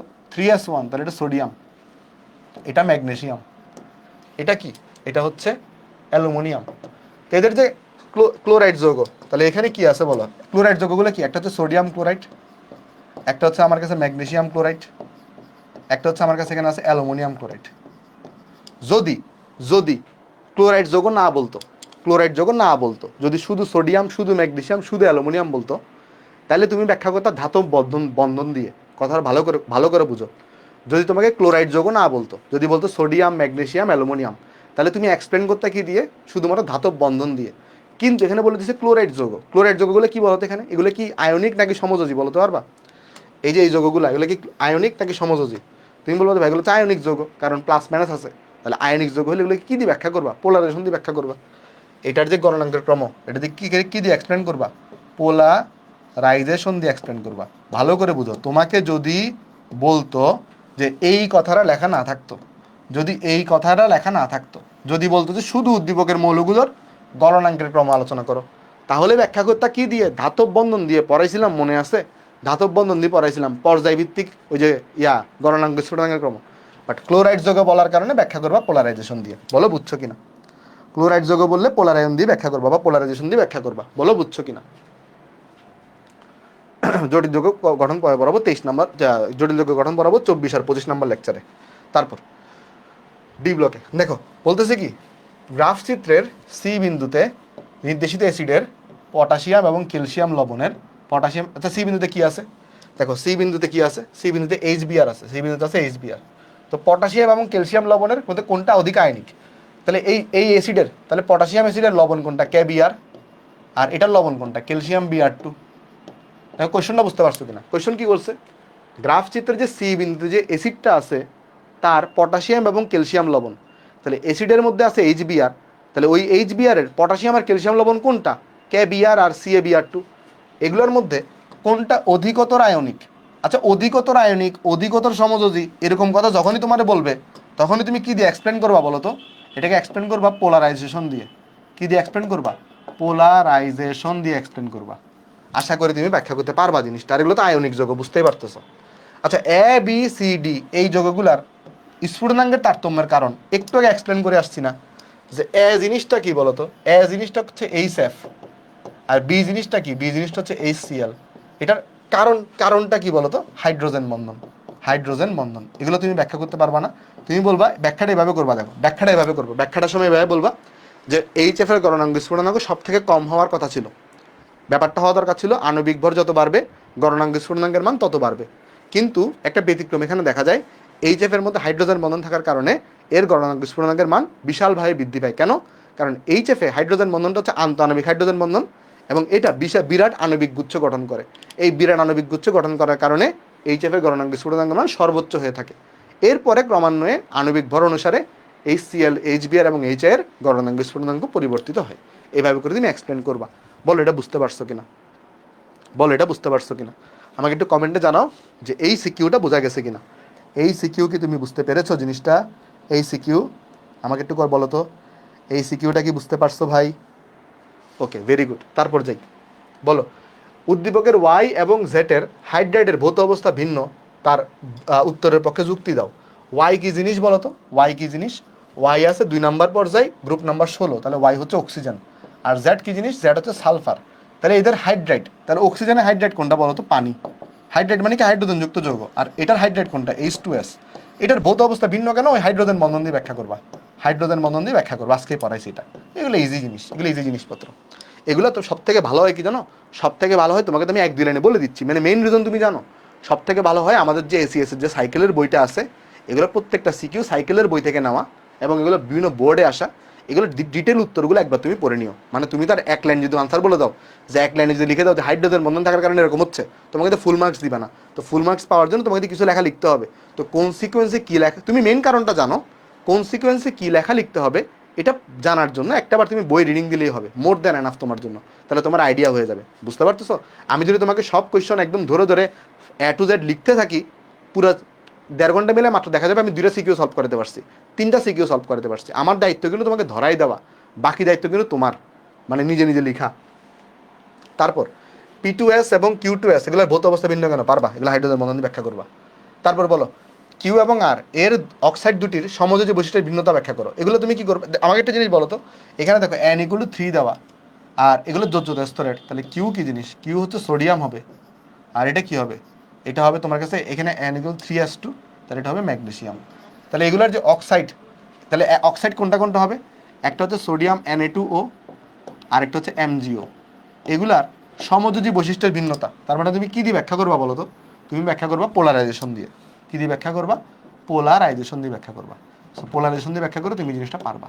আমাকে একটু জানাও যে এই সিকিউগুলো তুমি সবাই বুঝতে পারছো কিনা, এগুলো কি বোঝা গেছে সবার, সবাই কি এগুলো ধরতে পারছো বা বুঝতে পারছো? আমাকে একটু কমেন্ট করবা যেগুলো তুমি বুঝতে পারছো কিনা। হ্যাঁ চলো নেক্সটে যাই। বলে এটার আনসার কী হবে, যে নিচের কোন বন্ধনটা সব থেকে বেশি শক্তিশালী বলো তো, কোন বন্ধন সব থেকে বেশি শক্তিশালী? দেখো এখানের মধ্যে এই দুইটা বন্ধন হচ্ছে সমযোজী বন্ধন, ভালো করে বুঝো। এই দুইটা বন্ধন এরা কি ধরনের বন্ধন, এরা হচ্ছে সমযোজী বন্ধন, এরা হচ্ছে সমযোজী বন্ধন। তারপর এটা হাইড্রোজেন বন্ধন, এটা ভ্যান ডার ওয়ালস, তাহলে এগুলো হচ্ছে নন বন্ডিং, তাহলে এগুলো শক্তিশালী হবে না। তাহলে হয় এ হবে নাহলে বি আনসার হবে, আর এ আর বি এর মধ্যে বি হচ্ছে আনসার হবে, এ আর বি এর মধ্যে বি হচ্ছে আনসার হবে। তারপর সব থেকে দুর্বল বন্ধন কোনটা, এটা অলরেডি শিখাইছি আমরা, হাইড্রোজেন বন্ধন। হাইড্রোজেন বন্ধন আমরা দেখো আমরা কিন্তু প্রথমে এডমিশনে আসা কোয়েশ্চনগুলো সলভ করে ফেলছি, এখন আমরা বোর্ডে আসা কোয়েশ্চন সলভ করতেছি।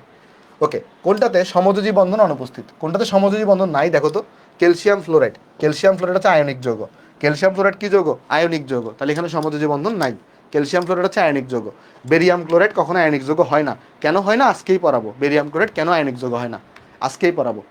বলো অ্যামোনিয়া অণুতে কতটা সিগমা ইলেকট্রন আছে, খেয়াল করে। অ্যামোনিয়া কি, অ্যামোনিয়া হচ্ছে নাইট্রোজেন। এখানে বলো তো এখানে সিগমা বন্ড কয়টা আছে, এখানে সিগমা বন্ড কয়টা আছে, সিগমা বন্ড 3টা, এখানে একটা, এখানে একটা, এখানে একটা, প্রতিটা বন্ডে 2টা করে ইলেকট্রন থাকে। আমাকে বলছে সিগমা ইলেকট্রন কয়টা, সিগমা বন্ড জিজ্ঞেস করে নাই। সিগমা বন্ড হচ্ছে 3টা, আর প্রতিটা বন্ডে 2টা করে ইলেকট্রন থাকে, তাহলে সিগমা ইলেকট্রনের সংখ্যা হচ্ছে 6টা। সিগমা ইলেকট্রনের সংখ্যা কয়টা বলো তো, 6টা। সিগমা ইলেকট্রনের সংখ্যা কয়টা, 6টা। তারপর ফসফরাস ট্রাইক্লোরাইডের, তাহলে ফসফরাস ট্রাইক্লোরাইড মানে কি, PCl3। PCl3 এইটার কেন্দ্রীয় পরমাণুর যোজ্যতা স্তরে মুক্ত ইলেকট্রন কয়টা আর বন্ধন ইলেকট্রন কয়টা, মুক্ত কয়টা আর বন্ধন ইলেকট্রন জোর কয়টা, মানে আমার জিজ্ঞেস করছে লন পেয়ার কয়টা আছে আর বন্ড পেয়ার কয়টা আছে। এটা তো খুব পান্তাবার টাইপের কোয়েশ্চেন করছে। কেমনে আমি তোমারে বলি, তুমি আমাকে বলো PCl3 যেটা আছে, আচ্ছা স্ট্রাকচার আঁকার দরকার নাই, PCl3 দেখতে এরকম না, PCl3 দেখতে এরকম না। তাহলে PCl3 যদি এরকম হয়ে থাকে, তুমি আমাকে বলতে পারবা ফসফরাসের ভ্যালেন্স ইলেকট্রন কয়টা, ফসফরাসের ভ্যালেন্স ইলেকট্রন হচ্ছে 5টা, তার মধ্যে 3টা সে এখানে খরচ করছে, আরও 2টা রয়ে গেছে, সেই 2টা এখানে লন পেয়ার আকারে থাকবে। তাহলে লন পেয়ার আছে একটা, তাহলে লন পেয়ার কয়টা আছে, লন পেয়ার আছে একটা, আর বন্ড পেয়ার কয়টা আছে, বন্ড পেয়ার আছে 3টা। দেখো এখানে 2টা, এখানে এখানে আছে একটা বন্ড পেয়ার, এখানে একটা বন্ড পেয়ার, এখানে একটা বন্ড পেয়ার, টোটাল 3টা বন্ড পেয়ার। তাহলে 1 এবং 3 হচ্ছে আনসার। বুঝছো নাকি বুঝো নাই বলো, বুঝছো নাকি বুঝো নাই, এটা বুঝো নাই, বুঝতে পারার কথা তো। ওকে, তারপর বলো কোনটাতে অন্ত আণবিক হাইড্রোজেন বন্ধন আছে, এটা পড়াইছে অলরেডি। অন্ত আণবিক হাইড্রোজেন বন্ধন কই আছে, সেলিসাইলিক অ্যাসিডে অন্ত আণবিক হাইড্রোজেন বন্ধন আছে।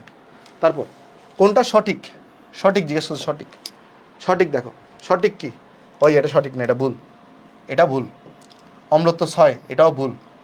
এটা যোগে সিগমা বন্ধন সংখ্যা কয়টা, 6টা, না এটাও ভুল। সিগমা বন্ধন সংখ্যা 6টা না, 8টা হবে, 7টা হবে এখানে, 7টা। অর্থনাইট্রোফেন হলে অন্ত আণবিক, হ্যাঁ এটা correct, D number correct, D হচ্ছে কারেক্ট আনসার। বুঝছো, ডি হচ্ছে কারেক্ট আনসার, ডি হচ্ছে কারেক্ট আনসার। তারপর হ্যাঁ টেলিগ্রাম গ্রুপ আছে। ওকে, পানি তরল হওয়ার জন্য কোন বন্ধন দায়ী, পানি তরল হওয়ার জন্য হাইড্রোজেন বন্ধন এটা দায়ী আছে। তারপর বলো অক্সিজেন এবং সালফার দ্বারা গঠিত হাইড্রেট যৌগদের ভৌত অবস্থা ভিন্ন হয় কেন, হাইড্রোজেন বন্ধনের কারণে।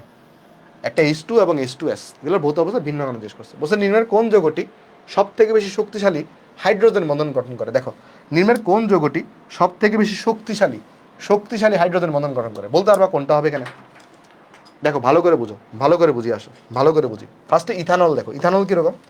ইথানল হচ্ছে আর মানে, আচ্ছা ইথানলকে আগে আঁকি আসো। ইথানল হচ্ছে এরকম CH3 CH2 তারপরে থাকে OH, এটা থাকে হচ্ছে, এটা হচ্ছে ইথানল।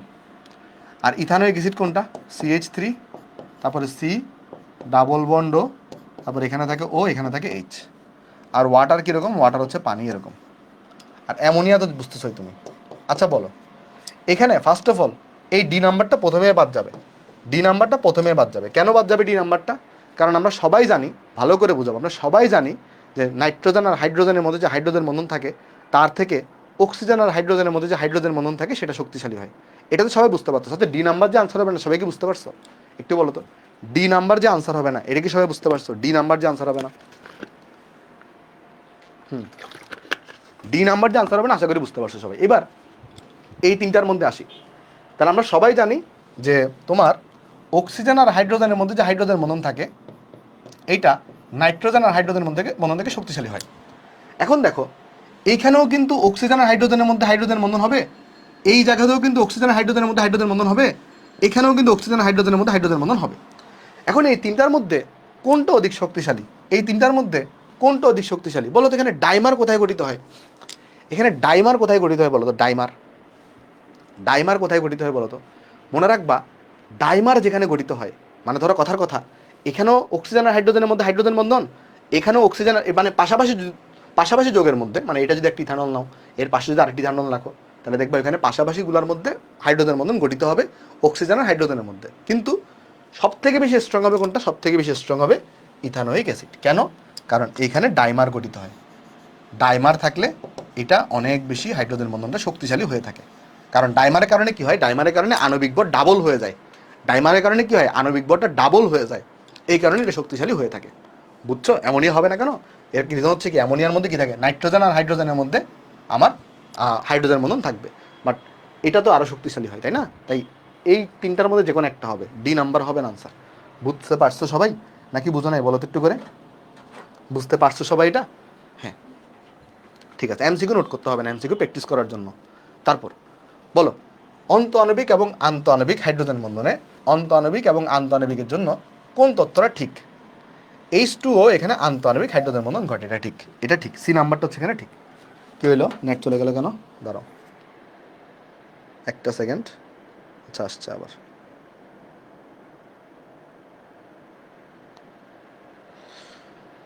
ওকে ঠিক আছে, তারপর চলে নেক্সটে চলে যাই। বলো, হাইড্রোজেন বন্ধনের সঠিক শক্তির ক্রম জিজ্ঞেস করছে। ভালো করে কথাটা ভালো করে বুঝো, কি জিজ্ঞেস করছে? বন্ধনের শক্তির ক্রম। গলনাঙ্ক স্ফুটনাঙ্ক জিজ্ঞেস করে নেই, গলনাঙ্ক স্ফুটনাঙ্ক জিজ্ঞেস করে নেই। গলনাঙ্ক স্ফুটনাঙ্ক জিজ্ঞেস করে পানি বেশি হইতো, বাট বন্ধনের শক্তি বললে কি বেশি হবে? এইচ এফেক্টটা বেশি হবে। বন্ধনেরটা বললে, বন্ধনের শক্তি যদি জিজ্ঞেস করে তাহলে এইচ এফেক্টটা বেশি হবে, কিন্তু যদি জিজ্ঞেস করতো গলনাঙ্ক স্ফুটনাঙ্ক তখন কিন্তু পানি বেশি হইতো। এটা কেয়ারফুল থাকবা। তারপর হ্যালোজেনের স্ফুটনাঙ্কের ক্ষেত্রে কোনটা সত্যি? হ্যালোজেনের স্ফুটনাঙ্কের ক্ষেত্রে সত্যি হচ্ছে এইটা ডিপেন্ড করে কার উপর? ভ্যান ডার ওয়ালস বলের উপর। তো যার ভ্যান ডার ওয়ালস বল যত বেশি তার গলনাঙ্ক স্ফুটনাঙ্ক তত বেশি হবে।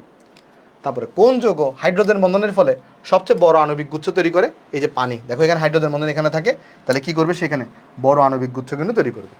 তারপর বরফের মধ্যে কি কি বন্ধন থাকে? বরফের মধ্যে দুই ধরনের বন্ধন থাকে, সমযোজী এবং হাইড্রোজেন বন্ধন।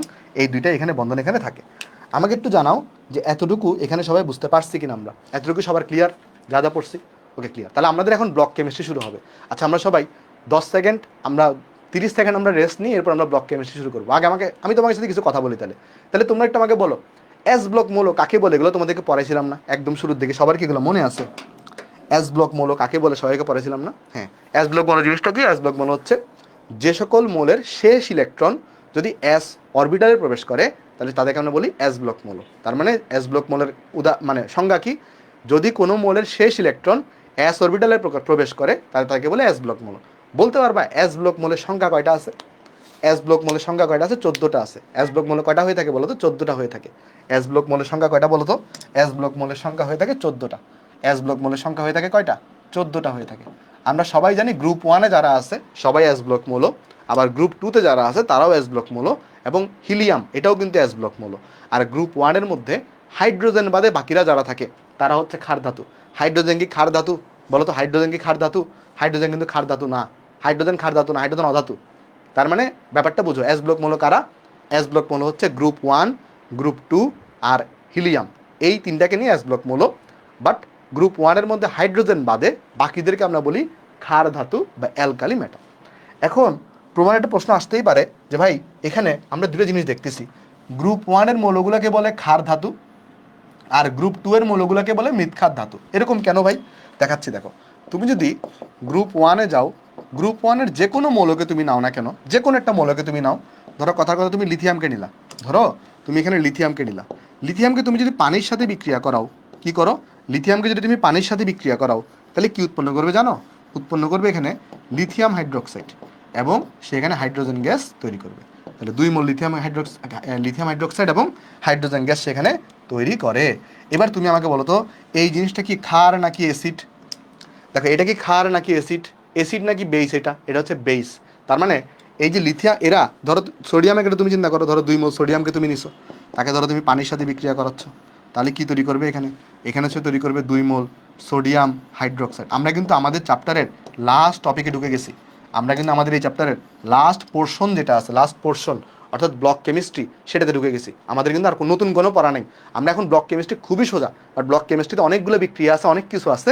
তাই আমরা আস্তে ধীরে যতটুকু আমরা তোমাদেরকে দেখবা এগুলো এমনভাবে পড়াবো তুমি সবই পারতেছো, মানে তোমার অপারা কিছু থাকবে না। তাহলে তুমি লক্ষ্য করে দেখো, তুমি যদি এখানে ভাই 2 মোল পটাশিয়ামকে নিতা, তাকে যদি তুমি পানির সাথে রিয়াকশন করাইতা, তাহলে কি তৈরি হইতো বলো? তাহলে এখানে তৈরি হইতো তোমার 2 মোল potassium hydroxide plus hydrogen gas তৈরি হইতো। তাহলে তুমি আমাকে একটা জিনিস বলো যে এদেরকে কেন কেন ক্ষার ধাতু বলে? এদেরকে ক্ষার ধাতু বলার কারণ হচ্ছে এরা সবাই কি করে, এই ধাতুগুলা পানির সাথে বিক্রিয়া করে ক্ষার তৈরি করে, তাই এদেরকে বলা হয় ক্ষার ধাতু। তাহলে এরা কি করে, এই যে গ্রুপ 1-এ যে ধাতুগুলো আছে তারা যদি পানির সাথে বিক্রিয়া করে, তারা পানির সাথে বিক্রিয়া করে ক্ষার উৎপন্ন করে, সাথে হাইড্রোজেন গ্যাস তৈরি করে। এই জন্য যেহেতু তারা ক্ষার উৎপন্ন করতেছে এই ধাতুগুলা, তাই এগুলোকে বলা হয় ক্ষার ধাতু। এগুলোকে কি বলবো আমরা বলো তো? ক্ষার ধাতু বলবো। ক্ষার ধাতু কেন বলে বুঝতে পারছো জিনিসটা? আমাকে একটু জানাও তো যে ক্ষার ধাতু কেন বলে, এটা কি বুঝতে পারছি আমরা সবাই? ক্ষার ধাতু কাকে বলে, কেন বলে এদেরকে? গ্রুপ 1-এর মৌলগুলাকে ক্ষার ধাতু কেন বলে, আশা করি তুমি বুঝতে পারছো।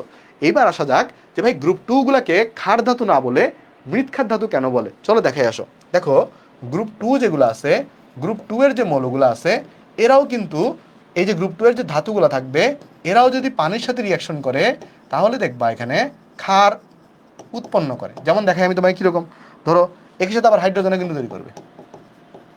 দেখাই, ধরো তুমি এখানে ক্যালসিয়ামকে নিছো, ক্যালসিয়ামকে নেওয়ার পরে ধরো যাক তুমি এখানে পানির সাথে রিয়াকশন করাইছো, তাহলে দেখবা তুমি এখানে ক্যালসিয়াম হাইড্রোক্সাইড তৈরি হচ্ছে, সাথে এখানে দেখবা আবার হাইড্রোজেন তৈরি হচ্ছে। তার মানে এখানে তোমার কি করতে হবে, তখন 2 মোল পানি নিতে হবে। তারপর ধরো তুমি এখানে যদি আমাদের ক্যালসিয়াম স্ট্রনশিয়ামকে নাও, তারপর যদি 2 মোল পানির সাথে রিয়াকশন করাও, তাহলে দেখবে এখানে স্ট্রনশিয়াম হাইড্রোক্সাইড তৈরি করতেছে, আর এখানে দেখবা তুমি হাইড্রোজেন গ্যাস তৈরি হচ্ছে। তার মানে দেখো এই যে ধাতুগুলা, এই ধাতুগুলো পানির সাথে রিয়াকশন করে ক্ষার তৈরি করে, তাই এদেরকে আমরা এক প্রকারের ক্ষার ধাতু বলতে পারি। কিন্তু এদেরকে মৃৎ খাত কেন বলে? মৃৎ কথাটা আসছে মাটি থেকে। বেসিক্যালি যে ঘটনাটা ঘটে, এই যে ক্যালসিয়াম আর ম্যাগনেসিয়াম, এদের কিছু যৌগ আছে, ক্যালসিয়াম আর ম্যাগনেসিয়াম এদের কিছু অক্সাইড, ক্যালসিয়াম আর ম্যাগনেসিয়াম এদের কিছু অক্সাইড, যেমন ক্যালসিয়াম অক্সাইড, ম্যাগনেসিয়াম অক্সাইড, আবার ধরো এদের কিছু কার্বনেট যৌগ, যেমন ক্যালসিয়াম কার্বনেট, তারপরে ধরো তোমার হচ্ছে ম্যাগনেসিয়াম কার্বনেট, এদেরকে আছে না, এদেরকে মাটিতে পাওয়া যায়। এটা থেকে কোথায় পাওয়া যায়? এই সকল যৌগগুলোকে মাটিতে পাওয়া যায়, এদেরকে মাটিতে পাওয়া যায়। তাই এগুলাকে আমরা বলি এদেরকে মাটিতে পাওয়া যায়, তাই এদেরকে বলা হয় মৃৎক্ষার ধাতু। মানে জিনিসটা ভালো করে বুঝো, গ্রুপ 2-এর যে মৌলগুলো আছে তারাও কিন্তু পানির সাথে রিয়াকশন করে ক্ষার এবং হাইড্রোজেন তৈরি করে, তাই এক প্রকার এদেরকে আমরা ক্ষার ধাতু বলতে পারি।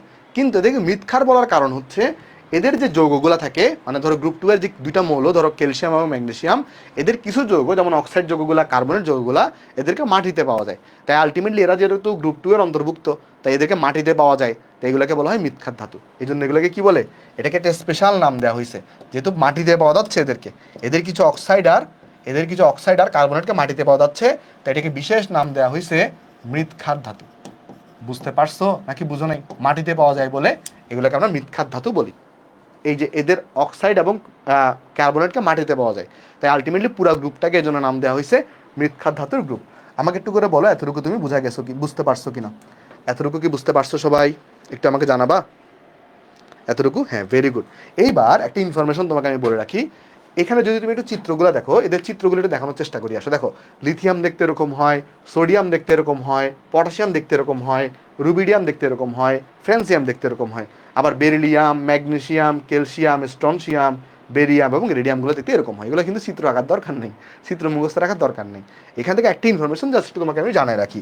সেই ইনফরমেশনটা হচ্ছে, এখানে যে সোডিয়াম থাকে এটা নরম এবং নমনীয় হয়। এখানে যে সোডিয়াম থাকে এ কি হয়ে থাকে বলতো? এই সোডিয়ামটা নরম এবং নমনীয় হয়, তাই এটাকে ছুরি দিয়ে কাটা যায়। তাই সোডিয়ামকে কি করা যায় বলতো? সোডিয়াম যেটা আছে এটাকে ছুরি দিয়ে কাটা যায়। তাহলে ক্ষার ধাতুর মধ্যে সোডিয়ামকে কি করা যায় বলতো? ছুরি দিয়ে তুমি কাটতে পারবা, সোডিয়ামকে কি করতে পারবা? ছুরি দিয়ে কাটতে পারবা। কিন্তু কিন্তু মৃৎক্ষার ধাতুর কোনোটাকেই তুমি ছুরি দিয়ে কাটতে পারবা না। তাহলে ক্ষার ধাতুগুলোর মধ্যে সোডিয়ামকে তুমি কি করতে পারবা? সোডিয়ামকে তুমি ছুরি দিয়ে কাটতে পারবা, কিন্তু কোনো মৃৎক্ষার ধাতুকে কি করা যায় না? ছুরি দিয়ে কর্তন করা যায় না। বোঝা গেছে এতটুকু? এতটুকু কি তুমি পার্থক্য বুঝতে পারছো সবাই? আমাকে একটু জানাতে, এতটুকু কি পার্থক্য বোঝা গেছে সবার? এতটুকু পার্থক্য কি বুঝতে পারছো? আশা করি বুঝতে পারছো।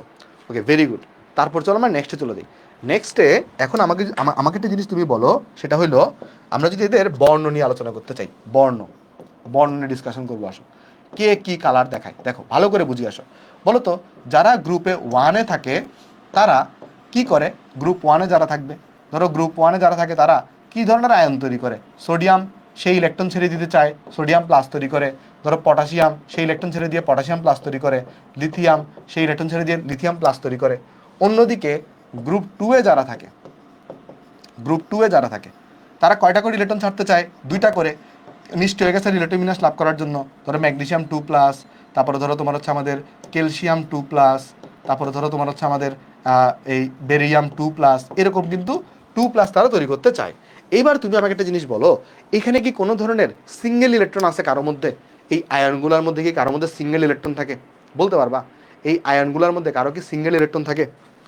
এই আয়নগুলোর মধ্যে কারো কি সিঙ্গেল ইলেকট্রন আছে? বলতে পারবা? এদের কিন্তু কারো সিঙ্গেল ইলেকট্রন নাই। এখানে কিন্তু সবগুলো পেয়ার আকারে আছে।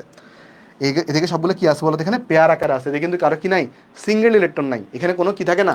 এই কোনো আয়নেই অযুগ্ম ইলেকট্রন থাকে না। কোনো আয়নে কি থাকে না?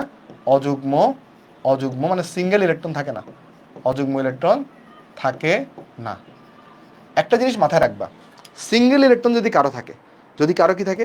সিঙ্গেল ইলেকট্রন থাকে, তাহলে তারা বর্ণ প্রদর্শন করতে পারে।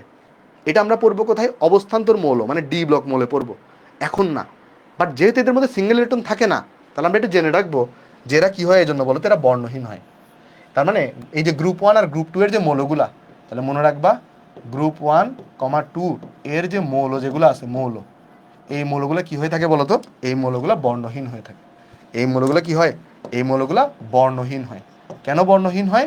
কারণ এদের মধ্যে সিঙ্গেল ইলেকট্রন থাকে না, এদের মধ্যে অযুগ্ম ইলেকট্রন থাকে না। বোঝা গেছে নাকি বুঝো নাই?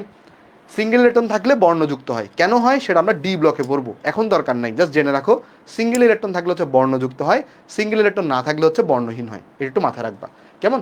আমাকে একটু জানাও যে এতটুকু তুমি বুঝতে পারছো কিনা। এতটুকু কি বোঝা গেছে ভাই? এতটুকু কি তুমি বুঝতে পারছো? এতটুকু? হ্যাঁ, ভেরি গুড। এইবার এইবার আসো একটা জিনিস বলি, এরা নিজেরা যদিও বর্ণহীন, এরা নিজেরা যদিও বর্ণহীন, বাট এরা যদি কিছু পার্টিকুলার যৌগের মধ্যে এদেরকে যদি পাও, তাহলে দেখবে এরা বর্ণযুক্ত হয়ে যায়। আবার মানে কীরকম? ধরো সোডিয়াম বা পটাশিয়াম এরা ধরো নিজেরা বর্ণহীন, কিন্তু কিছু পার্টিকুলার যৌগ আছে, কিছু পার্টিকুলার যৌগ আছে। যেমন কি যৌগ? ধরো কিছু যৌগ আছে যেমন ডাইক্রোমেট যৌগ। দেখো এই যৌগগুলোর নাম আমি লিখি। ধরো ডাইক্রোমেট যৌগ। কি যৌগ আছে? ডাইক্রোমেট। ধরো ডাইক্রোমেট যৌগ বা পার ম্যাঙ্গানেট যৌগ, পার ম্যাঙ্গানেট যৌগ। বা ধরো তোমার হচ্ছে ক্রোমেট, পার ম্যাঙ্গানেটটাকে নিচে লিখে আসো, কেমন? তাহলে তোমার বুঝতে সুবিধা হবে। ডাইক্রোমেট আর ক্রোমেটকে পাশাপাশি লিখি, ডাইক্রোমেট আর ক্রোমেটকে পাশাপাশি লিখি। ধরো ক্রোমেট যৌগ আছে, ক্রোমেট যৌগ। আচ্ছা, যেটা বলতেছিলাম দেখো ভালো করে বুঝিয়ে আসো, এর মজার পড়া। মানে নিজেরা বর্ণহীন হবে, কিন্তু যখনই এরকম যৌগ গঠন করবে ডাইক্রোমেট, ক্রোমেট বা পার ম্যাঙ্গানেট, যেমন কীরকম উদাহরণ নিতে পারে? আমি যদি তোমাকে উদাহরণ দিই, ধরো Na2, ডাইক্রোমেট মানে কি? ডাইক্রোমেট মানে হচ্ছে Na2Cr2O7 বা Ca2Cr2O7 এরকম যৌগ যখন গঠন করবে, ঠিক আছে? ডাইক্রোমেট যৌগগুলো কীরকম? এই Na2Cr2O7 বা Ca2Cr2O7 এগুলো হচ্ছে ডাইক্রোমেট। তারপর ক্রোমেট কীরকম হইতে পারে? ক্রোমেট হইতে পারে এরকম, দেখো, ক্রোমেট হইতে পারে Na2Cr O4 বা ধরো তোমার হচ্ছে আমাদের এখানে আছে Ca2 বা Ca2Cr O4 এরকম যৌগ আছে, কেমন? আবার পারম্যাঙ্গানেট কীরকম হয়? এই যে ধরো KMnO4 আছে। আচ্ছা, এখানে যে জিনিসটা বলতে চাচ্ছি আমি, দেখো ভালো করে বুঝো। এখানে ধরো সোডিয়াম যদি নিজে একা থাকতো, তাহলে সে কিন্তু বর্ণহীন ছিল, বা পটাশিয়াম যদি নিচে একা থাকতো তাহলে কিন্তু সে বর্ণহীন ছিল। কিন্তু যখনই সে এই ডাইক্রোমেট বা ক্রোমেট এর সাথে যুক্ত হয়ে যৌগ গঠন করে, তখন এদের কালার কীরকম হয়ে যায় জানো? যেমন এটা হয়ে যায় কমলা বর্ণের। এটা কী বর্ণের হয়? এটা হচ্ছে কমলা বর্ণের হয়। আবার এটাও কী বর্ণের হয়? আমি টেকনিক তোমাকে শিখিয়ে দেবো, কমলা বর্ণের হয়। আবার দেখতে পাওয়া যায় এইটা হচ্ছে গোলাপি বর্ণের হয়। এটা কী বর্ণের হয়? এটা হচ্ছে গোলাপি বর্ণের হয়। আমি তোমার টেকনিক শিখিয়ে দিব, টেনশন নিও না। দেখো টেকনিকটা কি? টেকনিক হচ্ছে এই ক্রোমেটেও আছে, ক্রোমেটে আছে, থাকলে মনে রাখবা কমলা, থাকলে কতে কি মনে রাখবা? কতে মনে রাখবা কমলা, তাহলে যে এই জিনিসটা ইম্পর্টেন্ট সেটা কি? সেটা হলো, এগুলো মেডিকেলে নর্মালি আসে। সেই জিনিসটা হচ্ছে নর্মালি এরা যখন ইন্ডিভিজুয়ালি একা থাকে, ধরো সোডিয়াম, দেখো এখানে এই যে দেখো সোডিয়াম নিলা, লিথিয়াম নিলা, এদিকে কোনো বর্ণ তোমার চোখে পড়তেছে? বলো তো, এদের কোনো কালার তোমার চোখে পড়তেছে? না, এটা কালারলেস। কিন্তু যখনই এরা এই ডাইক্রোমেট যৌগ গঠন করে, বা যখনই এরা ক্রোমেট যৌগ গঠন করে, বা যখনই তারা পারম্যাঙ্গানেট যৌগ গঠন করে, তখন তারা কি হয় বলতো? এই যৌগ গঠনের সময় পুরো জিনিসটার বর্ণ একটা কিন্তু পার্টিকুলার বর্ণ থাকে। যেমন ডাইক্রোমেটগুলা বা ক্রোমেটগুলা, এদের বর্ণ হচ্ছে কমলা বর্ণের হয়। এটা কি বর্ণের হয়? কমলা বর্ণের হয়। আর পটাশিয়াম পারম্যাঙ্গানেটটা গোলাপি বর্ণের হয়। পারবা জিনিসগুলো বলো তো একটু করে? এটা কি বুঝতে পারছি আমরা সবাই? ওকে, আশা করি বুঝতে পারছি। একটু আমাকে কমেন্টে জানাও তো এই জিনিসটা, বর্ণের এই ব্যাপারটা বুঝতে পারছো কিনা সবাই? বর্ণের এই ব্যাপারটা সবাই বুঝতে পারছো কিনা? হোপফুলি বুঝতে পারছো। আচ্ছা, তোমরা গুণগত রসায়নে শিক্ষা পরীক্ষা কারা কারা পড়ছিলা? শিক্ষা পরীক্ষা মনে আছে? শিক্ষা পরীক্ষা কারা কারা পড়ছিলা? শিক্ষা পরীক্ষা পড়াইছিলাম তোমাদেরকে। শিক্ষা পরীক্ষা পড়াইছিলাম। ওইখানে একটা জিনিস বলছিলাম আমি, সেটা হচ্ছে এই যে বেরিলিয়াম আর ম্যাগনেসিয়াম, মনে রাখবা, বেরিলিয়াম ম্যাগনেসিয়াম শিখা পরীক্ষায় কোনো বর্ণ প্রদর্শন করে না। শিখা পরীক্ষায় কোনো বর্ণ প্রদর্শন করে না। তার আমরা এটা পড়াইছিলাম, কিন্তু কেন করে না? কারণ এদের আকারটা দেখে ছোট। আর যারা পড়ো নাই তারা একটু সাইকেল 1 থেকে করে নিও জিনিসটা, তাহলে দেখবো আমি ডিটেলসে পড়াইছি শিক্ষা পরীক্ষাগুলো। দেখো, বেরিলিয়াম ম্যাগনেসিয়ামের আকার ছোট হওয়ার কারণে এরা কিন্তু কি করে না, এই যে বেরিলিয়াম ম্যাগনেসিয়াম, এরা কিন্তু শিক্ষা পরীক্ষায় কোনো বর্ণ প্রদর্শন করে না, একটু মাথায় রাখবা। আচ্ছা, এইবার আসো, তোমাদেরকে অলরেডি আমি পড়াইছিলাম, সেটা কি? সেটা হচ্ছে এইটা অলরেডি তোমাদেরকে পড়াইছি। দেখো, আমাকে একটা জিনিস বলো তো, ধরো গ্রুপ 1-এ যে মৌলগুলো থাকে এরা কারা? এই ধরো সোডিয়াম, বা ধরো পটাশিয়াম, বা ধরো লিথিয়াম। আবার গ্রুপ 2-তে যারা থাকে মৌলগুলা, ধরো বেরিলিয়াম, ম্যাগনেসিয়াম, ক্যালসিয়াম। তুমি যদি লক্ষ্য করো এই গ্রুপ 1-এর যে মৌলগুলা, এদের সবার কিন্তু লাস্টে কি আছে? সিঙ্গেল ইলেকট্রন আছে। এদের সবার লাস্টে সিঙ্গেল ইলেকট্রন আছে। তাহলে বলতে পারবা এটা কি প্যারাম্যাগনেটিক নাকি ডায়াম্যাগনেটিক? এই যে গ্রুপ 1-এর যে মৌলগুলা, এরা কি প্যারা নাকি ডায়া? এদের সবার কিন্তু সিঙ্গেল ইলেকট্রন থাকে। তাহলে এরা কি ডায়াম্যাগনেটিক নাকি প্যারাম্যাগনেটিক? গ্রুপ 1-এর মৌলগুলা হচ্ছে সবাই কী হবে বলো তো? প্যারাম্যাগনেটিক হবে, যেদের সিঙ্গেল ইলেকট্রন আছে। তাহলে গ্রুপ 1-এর যে মৌলগুলা তারা কিন্তু প্যারাম্যাগনেটিক। কিন্তু গ্রুপ 2-এর যদি তুমি মৌল দেখো, এই মৌলগুলোর যদি ইলেকট্রন বিন্যাস করো, কারোই কিন্তু সিঙ্গেল ইলেকট্রন নাই, সবাই লাস্টে জোড়া ইলেকট্রন, সিঙ্গেল ইলেকট্রন থাকে না। তাহলে এরা কী হবে বলো তো? গ্রুপ 2-এর যে মৌলগুলা এরা হচ্ছে ডায়াম্যাগনেটিক। যদি তোমাকে জিজ্ঞেস করে গ্রুপ 1 আর গ্রুপ 2-এর মৌল, কিন্তু যদি জিজ্ঞেস করে গ্রুপ 1 অ্যান্ড 2 এদের যে আয়ন বা এদের যে ক্যাটায়ন, এদের ক্যাটায়নগুলো কি ডায়া হবে না প্যারা হবে বলতে পারবা? এদের যে ক্যাটায়নগুলা বা আয়নগুলা গ্রুপ 1 এবং গ্রুপ 2, এদের যে ক্যাটায়ন বা আয়নগুলা যেমন কীরকম, ধরো sodium plus, lithium plus, potassium plus, তারপর ধরো ম্যাগনেসিয়াম 2 প্লাস, তারপর ধরো ক্যালসিয়াম 2 প্লাস, তারপর ধরো তোমার হচ্ছে আমাদের বেরিয়াম 2 প্লাস। এরা কি হবে কেউ বলতে পারবা? এরা কিন্তু ডায়া হবে সবাই। কারণ প্লাস যেগুলো আছে বা 2 প্লাস যেগুলো আছে এদের কিন্তু কারোই সিঙ্গেল ইলেকট্রন থাকে না। তাহলে আয়ন যেগুলো গ্রুপ 1 আর 2 এর, এরা সবাই কিন্তু ডায়াম্যাগনেটিক হয়। এরা সবাই কি হয়? এরা সবাই কিন্তু ডায়াম্যাগনেটিক হয়ে থাকে। এই জিনিসগুলো আমি তোমাকে আগেই পড়াইছি। এই জিনিসগুলো নতুন কোনো তোমার জন্য পড়া না, এগুলো তুমি জাস্ট রিভাইজ করতেছো এখন। তাহলে তোমাকে যদি বলে গ্রুপ 1 আর 2 এর মৌল, তোমাকে যদি জিজ্ঞেস করে গ্রুপ 1 আর 2 এর মৌল, তাহলে তুমি কিন্তু ওই যে তখন আনসারগুলো গ্রুপ 1 এর জন্য হবে প্যারা, গ্রুপ 2 এর জন্য হবে ডায়া। কিন্তু যদি জিজ্ঞেস করে গ্রুপ 1 আর 2 এর আয়নগুলা, তাহলে কিন্তু আনসার হবে ডায়াম্যাগনেটিক। আমাকে একটু বলো এতটুকু তুমি বুঝতে পারছো কিনা? আশা করি এতটুকু তুমি বুঝতে পারছো। এইবার আমরা নেক্সটে যাই। নেক্সটে যাবো। নেক্সট এবার আমাকে একটা জিনিস বলো যে তোমরা কি জারক বিজারক চিনো? তোমরা কি জারক বিজারক চিনো? চিনার কথা তোমাদেরকে কিন্তু আমি পড়াইছিলাম জিনিসগুলো, তাও একটু করে বলি আসো। দেখো, মনে রাখবা যে একটা ওয়ার্ড মনে রাখবা, জাগ্রত বিদ্যান। এখানে মনে রাখবা যা থেকে মনে রাখবা জারক,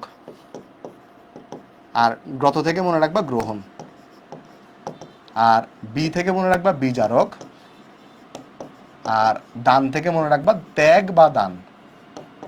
ত্যাগ বা দান। তাহলে জারক কারা? জারকের কাজ কি? জারক হচ্ছে ইলেকট্রন গ্রহণ করে। এবার তুমি আমাকে বলো বিজারক কারা? বিজারকের কাজ কি? বিজারকের কাজ হচ্ছে ইলেকট্রন দান করে। তাহলে যারা ইলেকট্রন ত্যাগ করে বা দান করে তারা হচ্ছে বিজারক, আর যারা ইলেকট্রন গ্রহণ করে তারা হচ্ছে জারক। এই জিনিসটা আশা করি সবার আন্ডারস্ট্যান্ডিং আছে। এটাতে কারো কোনো আপত্তি আছে বা কারো বুঝতে কোনো অসুবিধা আছে বলো তো? এটা কি কারো বুঝতে কোনো অসুবিধা আছে? থাকার কথা না। এগুলো তোমাদেরকে আমি একদম শুরুতেও পড়াইছি। জারণ ক্ষমতা, বিজারণ ক্ষমতা সবই তোমাকে পড়াইছি। তাহলে তুমি এবার আমাকে একটা প্রশ্নের উত্তর দাও যে গ্রুপ এস ব্লক মৌলগুলো কি জারক নাকি বিজারক? এস ব্লক মৌলগুলো কি জারক নাকি বিজারক বলতে পারবা? এস ব্লক মৌল কি করে? ইলেকট্রন গ্রহণ করে না ত্যাগ করে? আর বেশিক্ষণ হবে না, 10 মিনিটের মতো ক্লাস হবে। এস ব্লক মৌলগুলো কি ইলেকট্রন গ্রহণ করে না ত্যাগ করে? ত্যাগ করে। তাহলে এস ব্লক মৌল কি করে? এস ব্লক মৌল হচ্ছে ইলেকট্রন ত্যাগ করে বা দান করে, কারণ তারা এই যে ক্যাটায়নে পরিণত হয়। তাহলে এস ব্লক মৌলগুলো এই জন্য কি হয়ে থাকে? এস ব্লক মৌলগুলো এই জন্য বিজারক হয়ে থাকে, কারণ তারা ইলেকট্রন দান করে। তাহলে এস ব্লক মৌলগুলা বিজারক হয়ে থাকে। ওকে, আচ্ছা, যদি বিজারক হয় তাহলে এবার একটু মাথায় রাখবো। দেখো, সেটা হইলো বিজারকের কি থাকে? আমি তোমাকে একটা জিনিস পড়াইছিলাম, দেখো, জারকের থাকে জারণ ক্ষমতা। আর আমি তোমাকে যদি জিজ্ঞেস করি এখানে, এই যে ধরো কথার কথা, ধরো তুমি একটা বিক্রিয়া করাবা, এটা একটু ভালো করে শোনো, এটা কাহিনী আছে একটা ধরো তুমি বিক্রিয়া করাবা। এখন বিক্রিয়াটা তুমি দুইভাবে করাইতে পারো বা কয়েকভাবে করাইতে পারো। একটা হচ্ছে তুমি জলীয় দ্রবণে বিক্রিয়া করাইতে পারো, আর একটা হচ্ছে গ্যাসিয়াস অবস্থায় বিক্রিয়া করাইতে পারো। মানে একটা যে বিক্রিয়া, ধরো যে কোনো একটা মৌলকে তুমি ইউজ করবা, সেটাকে তুমি গ্যাসীয় অবস্থায় ইউজ করতে পারো বা জলীয় দ্রবণ ইউজ করতে পারো। তাহলে তুমি একটু, আমি তোমাকে প্রথমে দেখাই আসো, দেখো যে গ্যাসীয় মাধ্যমে বা গ্যাসীয় অবস্থায়, গ্যাসীয় অবস্থায় গ্যাসীয় অবস্থায় গ্যাসীয় অবস্থায় ফার্স্টে আমরা আলোচনা করবো কি নিয়ে? গ্যাসীয় অবস্থা নিয়ে। আচ্ছা, একটা জিনিস তোমাকে আমি পড়াইছিলাম, মনে আছে যে যত ভালো বিজারক, বা যে একটা জিনিস দেখো, দুইটা টার্ম ছিল তোমাদের। একটা হচ্ছে জারণ ক্ষমতা, এগুলো তোমরা ওই যে পর্যাপিত ধর্মের এখানে পড়াইছি তোমাকে। একটা ছিল জারণ ক্ষমতা, আরেকটা ছিল বিজারণ ক্ষমতা। আরেকটা ছিল কি বলতো? বিজারণ ক্ষমতা। একটু জাস্ট তোমাকে মনে করাই দিই, আমি এখানে মনে করাই দিই বিজারণ ক্ষমতা। আচ্ছা, জারণ ক্ষমতা কি জিনিস আর বিজারণ ক্ষমতা কি জিনিস, বা আমি তোমাকে জাস্ট কি লাগবে সেটা একটু মনে করাই দিই। দেখো কি লাগবে তোমাকে আমি মনে করি। জারণ ক্ষমতা থেকে কি মনে রাখবো? দেখো, মনে রাখবা যত শক্তিশালী জারক, যত শক্তিশালী জারক তার জারণ ক্ষমতা তত বেশি। আর বিজারণ ক্ষমতা থেকে মনে রাখবা যত শক্তিশালী বিজারক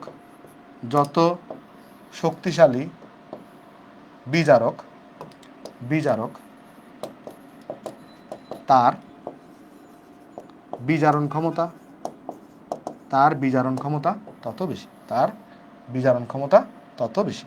ঠিক আছে? তাহলে কি মনে রাখবো আমরা? যে যত শক্তিশালী জারক হবে তার জারণ ক্ষমতা তত বেশি হবে, আর যে যত শক্তিশালী বিজারক হবে তার বিজারণ ক্ষমতা তত বেশি হবে। এখন শক্তিশালী বিজারক বলতে আমরা কি বুঝতেছি? আমাকে একটু করে বলো তো একটা জিনিস। আমি যদি বলি তোমাকে সোডিয়াম আর পটাশিয়াম এদের মধ্যে শক্তিশালী বিজারক কে হবে, কেউ বলতে পারবা? সোডিয়াম আর পটাশিয়ামের মধ্যে শক্তিশালী বিজারক কে হবে, কেউ বলতে পারবা? তুমি চিন্তা করে দেখো বিজারকের কাজ কি? বিজারকের কাজ হচ্ছে ইলেকট্রন ত্যাগ করা। তাহলে যে যত সহজে ইলেকট্রন ত্যাগ করতে পারবে সে তত ভালো বিজারক হবে বা সে তত শক্তিশালী বিজারক হবে। তাহলে এখানে শক্তিশালী বিজারক কে হবে বলো তো? শক্তিশালী বিজারক হবে কিন্তু পটাশিয়াম, কারণ পটাশিয়াম সহজ ইলেকট্রন ছেড়ে দিতে পারে, কারণ পটাশিয়ামের আকার বড়। এখানে আয়নীকরণ শক্তি কি হয়? আয়নীকরণ শক্তি কম হয়, সহজ ইলেকট্রন ছেড়ে দেয়। তাহলে এটা কিন্তু কী হবে বলো তো? ভালো বিজারক হবে বা শক্তিশালী বিজারক হবে। তাহলে এর কিন্তু বিজারণ ক্ষমতা বেশি। তাহলে যেটা মনে রাখবো, আমরা গ্যাসীয় অবস্থায় আমরা যদি বিজারণ ক্ষমতাকে বিবেচনা করি, গ্যাসীয় অবস্থায় যদি আমরা বিজারণ ক্ষমতাকে বিবেচনা করি, তাহলে বিজারণ ক্ষমতার ক্রম হয় এরকম যে লিথিয়াম সবার নিচে, তারপর হচ্ছে সোডিয়াম, মানে যত উপর থেকে নিচে যাবা তত বেশি কী করতে থাকবে? আয়নীকরণ শক্তি কম হইতে থাকবে, তত বেশি ইলেকট্রন বের করা সহজ, তার মানে তত সহজে ইলেকট্রন দান করে দিবে, তার মানে তত শক্তিশালী বিজারক হবে, তাহলে তার তত বিজারণ ক্ষমতা তত বেশি হবে। তার মানে লিথিয়াম থেকে সোডিয়াম, তারপরে পটাশিয়াম, তারপর রুবিডিয়াম, তারপরে সিজিয়াম, তারপর হচ্ছে তোমার কাছে এখানে ফ্রান্সিয়াম। বোঝা গেছে জিনিসটা নাকি বুঝো নাই? বল এটা বুঝতে পারছো কিনা? তার মানে গ্যাসীয় অবস্থাতে তুমি যদি কি করো, বিজারণ ক্ষমতা বের করো, কোন অবস্থাতে বলো তো? গ্যাসীয় অবস্থায়। কোন অবস্থায়? গ্যাসীয় অবস্থায়। তাহলে ক্রমটা হচ্ছে আমার এরকম, বিজারণ ক্ষমতা যদি বের করো কোন অবস্থায়? গ্যাসীয় অবস্থায়, তাহলে এই ক্রমটা হচ্ছে আমার এরকম। বোঝা গেছে নাকি বুঝো নাই? বলো বুঝছো জিনিসটা নাকি বুঝো নাই? এটা কি বোঝা গেছে সবার? পটাশিয়ামের হ্যাঁ ব্যাসার্ধ বেশি, হ্যাঁ ভেরি গুড, সোডিয়াম থেকে। আচ্ছা, এইবার আমি যেটা জিজ্ঞেস করি, তুমি বিজারণ ক্ষমতা বের করবা কিন্তু জলীয় দ্রবণে, কিন্তু কোন দ্রবণে? ভালো করে মনোযোগ দাও, জলীয় দ্রবণে। জলীয় দ্রবণে বিজারণ ক্ষমতা বের করো, জলীয় দ্রবণে। তাইলে এইটা হুবহু সেম থাকে, এইটা হুবহু সেম থাকে, এটা হুবহু সেম থাকে, কিন্তু কিন্তু লিথিয়ামটা সব থেকে বেশি হয়ে যায়। মানে জিনিসটা ভালো করে বুঝিয়ে আসো, জিনিসটা ভালো করে বুঝিয়ে আসো। এটা একটা কাহিনী করছে, একটা ব্যতিক্রম কাহিনী করছে। লিথিয়াম অনেক ঝামেলা করে। কালকে যখন বিক্রিয়া পড়াবো এস ব্লকের, দেখবা লিথিয়াম অনেক ঝামেলা করে। মানে লিথিয়ামের বিক্রিয়া অনেকগুলো ব্যতিক্রম আছে, বিশেষ করে যারা পর্যায় 2-তে থাকে তাদের অনেকগুলো ব্যতিক্রম দেখতে পারবা। কেন দেখতে পারবা সেটা আমি সবার সাথে ডিসকাশন করবো। কারণ যারা পর্যায় 2-তে থাকে তাদের কি ডি অরবিটাল উপস্থিত আছে বলতে পারবা?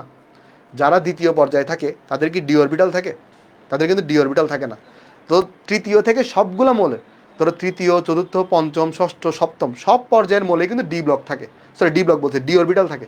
কিন্তু দ্বিতীয় পর্যায়ের কোনো মোলেই কি থাকে না? ডি অরবিটাল থাকে না। এই কারণে দ্বিতীয় পর্যায়ে যে মৌলগুলা তারা বেশ কিছু ব্যতিক্রমধর্মিতা দেখায়।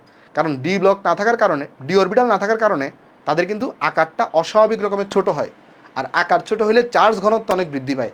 এই কারণে কিছু ব্যতিক্রম দেখতে পাওয়া যায়। মানে যেটা মেইন পয়েন্ট সেটা হচ্ছে, যদি তোমাকে জিজ্ঞেস করে যে গ্যাসীয় অবস্থায় বিজারণ ক্ষমতা, তাহলে লিথিয়াম কিন্তু সব থেকে কম বা দুর্বল বিজারক। কিন্তু যদি তোমাকে জিজ্ঞেস করে জলীয় দ্রবণে গ্রুপ 1-এর বিজারণ ক্ষমতা, তাহলে কিন্তু লিথিয়ামটা সব থেকে বেশি। এর কারণটা কি একটু তোমাকে আমি ডিসকাশন করি আসো। মনে আছে তোমাদেরকে আমরা যখন ওই যে একটা জিনিস পড়াইছিলাম হাইড্রোজেন এনথালপি, মনে আছে তোমাদের? একটা জিনিস পড়াইছিলাম হাইড্রোজেন এনথালপি, এটা কি মনে আছে তোমাদের? হাইড্রোজেন এনথালপি একটা জিনিস পড়াইছিলাম, লেটিস এনথালপি, আয়নিক বন্ধন পড়ানোর সময় আয়নিক যোগের পানিতে দ্রবণীয়তা। হাইড্রোজেন এনথালপি পড়াইছিলাম, লেটিস এনথালপি পড়াইছিলাম। হাইড্রোজেন এনথালপি কি জিনিস ছিল বলতো? হাইড্রোজেন এনথালপি ছিল যে তখন এটি কি হয়, যখন একটা যৌগ যখন পানিতে দ্রবীভূত হয় তখন যে পরিমাণ শক্তি বিমুক্ত হয় তাকে আমরা বলি হাইড্রোজেন এনথালপি। কাহিনী কি? কাহিনীটা ভালো করে বুঝো আমাকে বলো তো, এই সবগুলোর মধ্যে কার চার্জ ডেনসিটি সব থেকে বেশি বা চার্জ ঘনত্ব সব থেকে বেশি বলতে পারবা? এই মৌলগুলোর মধ্যে কার চার্জ ঘনত্ব সব থেকে বেশি হয়? চার্জ ঘনত্ব কার সব থেকে বেশি? যার আকার যত ছোট। লিথিয়ামের কিন্তু চার্জ ঘনত্ব সব থেকে বেশি, কারণ দেখো সবার শেষ কক্ষপথে একটা করে ইলেকট্রন, তাহলে আকার ছোট কার? লিথিয়ামের, তাহলে লিথিয়ামের চার্জ ঘনত্ব সব থেকে বেশি। তো লিথিয়ামের চার্জ ঘনত্ব সব থেকে বেশি হওয়ার কারণে জলীয় দ্রবণে তার হাইড্রোজেন এনথালপির মানটা অনেক বেশি থাকে। কেন? কারণ হাইড্রোজেন এনথালপি কি জিনিস, ওইখানেও তো ওই যে প্লাস মাইনাসের ব্যাপার ছিল। তো চার্জ ঘনত্ব যত বেশি হয় সেই ক্ষেত্রে হাইড্রোজেন এনথালপি একটা গুরুত্বপূর্ণ ভূমিকা রাখে। তো এই কারণে কি হয়, এই কারণে এই লিথিয়ামের কিন্তু হাইড্রোজেন এনথালপির মানটা অত্যাধিক লেভেলের, মানে চার্জ ডেনসিটি অনেক বেশি থাকে। Charge density charge charge density অনেক বেশি থাকে, চার্জ ডেনসিটি অনেক বেশি থাকে। তাই এই ব্যতিক্রমটা দেখতে পাওয়া যায়। দেখো এটার কারণ কখনো পরীক্ষায় জিজ্ঞেস করে না, এটার কারণ কখনো পরীক্ষায় জিজ্ঞেস করে না। এটা কি জিজ্ঞেস করে? তোমাকে যদি জিজ্ঞেস করে যে শুধু বিজারণ ক্ষমতা আলোচনা করো, তাহলে আনসার দিবা গ্যাসীয় অবস্থাটা। আর যদি এটা বলে দেয় তাহলে কিন্তু সেক্ষেত্রে লিথিয়াম সব থেকে বেশি। বুঝতে পারছি আমরা নাকি বুঝি নাই? একটু করে এই জিনিসটা কেয়ারফুল থাকবা, একটু করে এই জিনিসটা কেয়ারফুল থাকবা, একটু করে এই জিনিসটা কেয়ারফুল থাকবে। এটা কি পারবা না সবাই বলো তো একটু করে? এটা কি পারবা? আজকে আমাদের এতটুকুই থাকবে, আমাদের আর আগাবো না আমরা। আজকে আমরা এতটুকুই থাকবে, আজকে আমরা আগাবো না। তাহলে আজকের পরে এতটুকুই। আমরা আগামী ক্লাসে এস ব্লক মৌলর বাকি পাঠটুকু শেষ করবো এবং পি ব্লক মৌল আমরা অনেকটা আগাই যাবো। তাহলে সবাই ভালো থাকবা। এতক্ষণ ক্লাস করার জন্য অনেক ধন্যবাদ। দেখা হবে নেক্সট ক্লাসে। যাই তাহলে, আসসালামু আলাইকুম।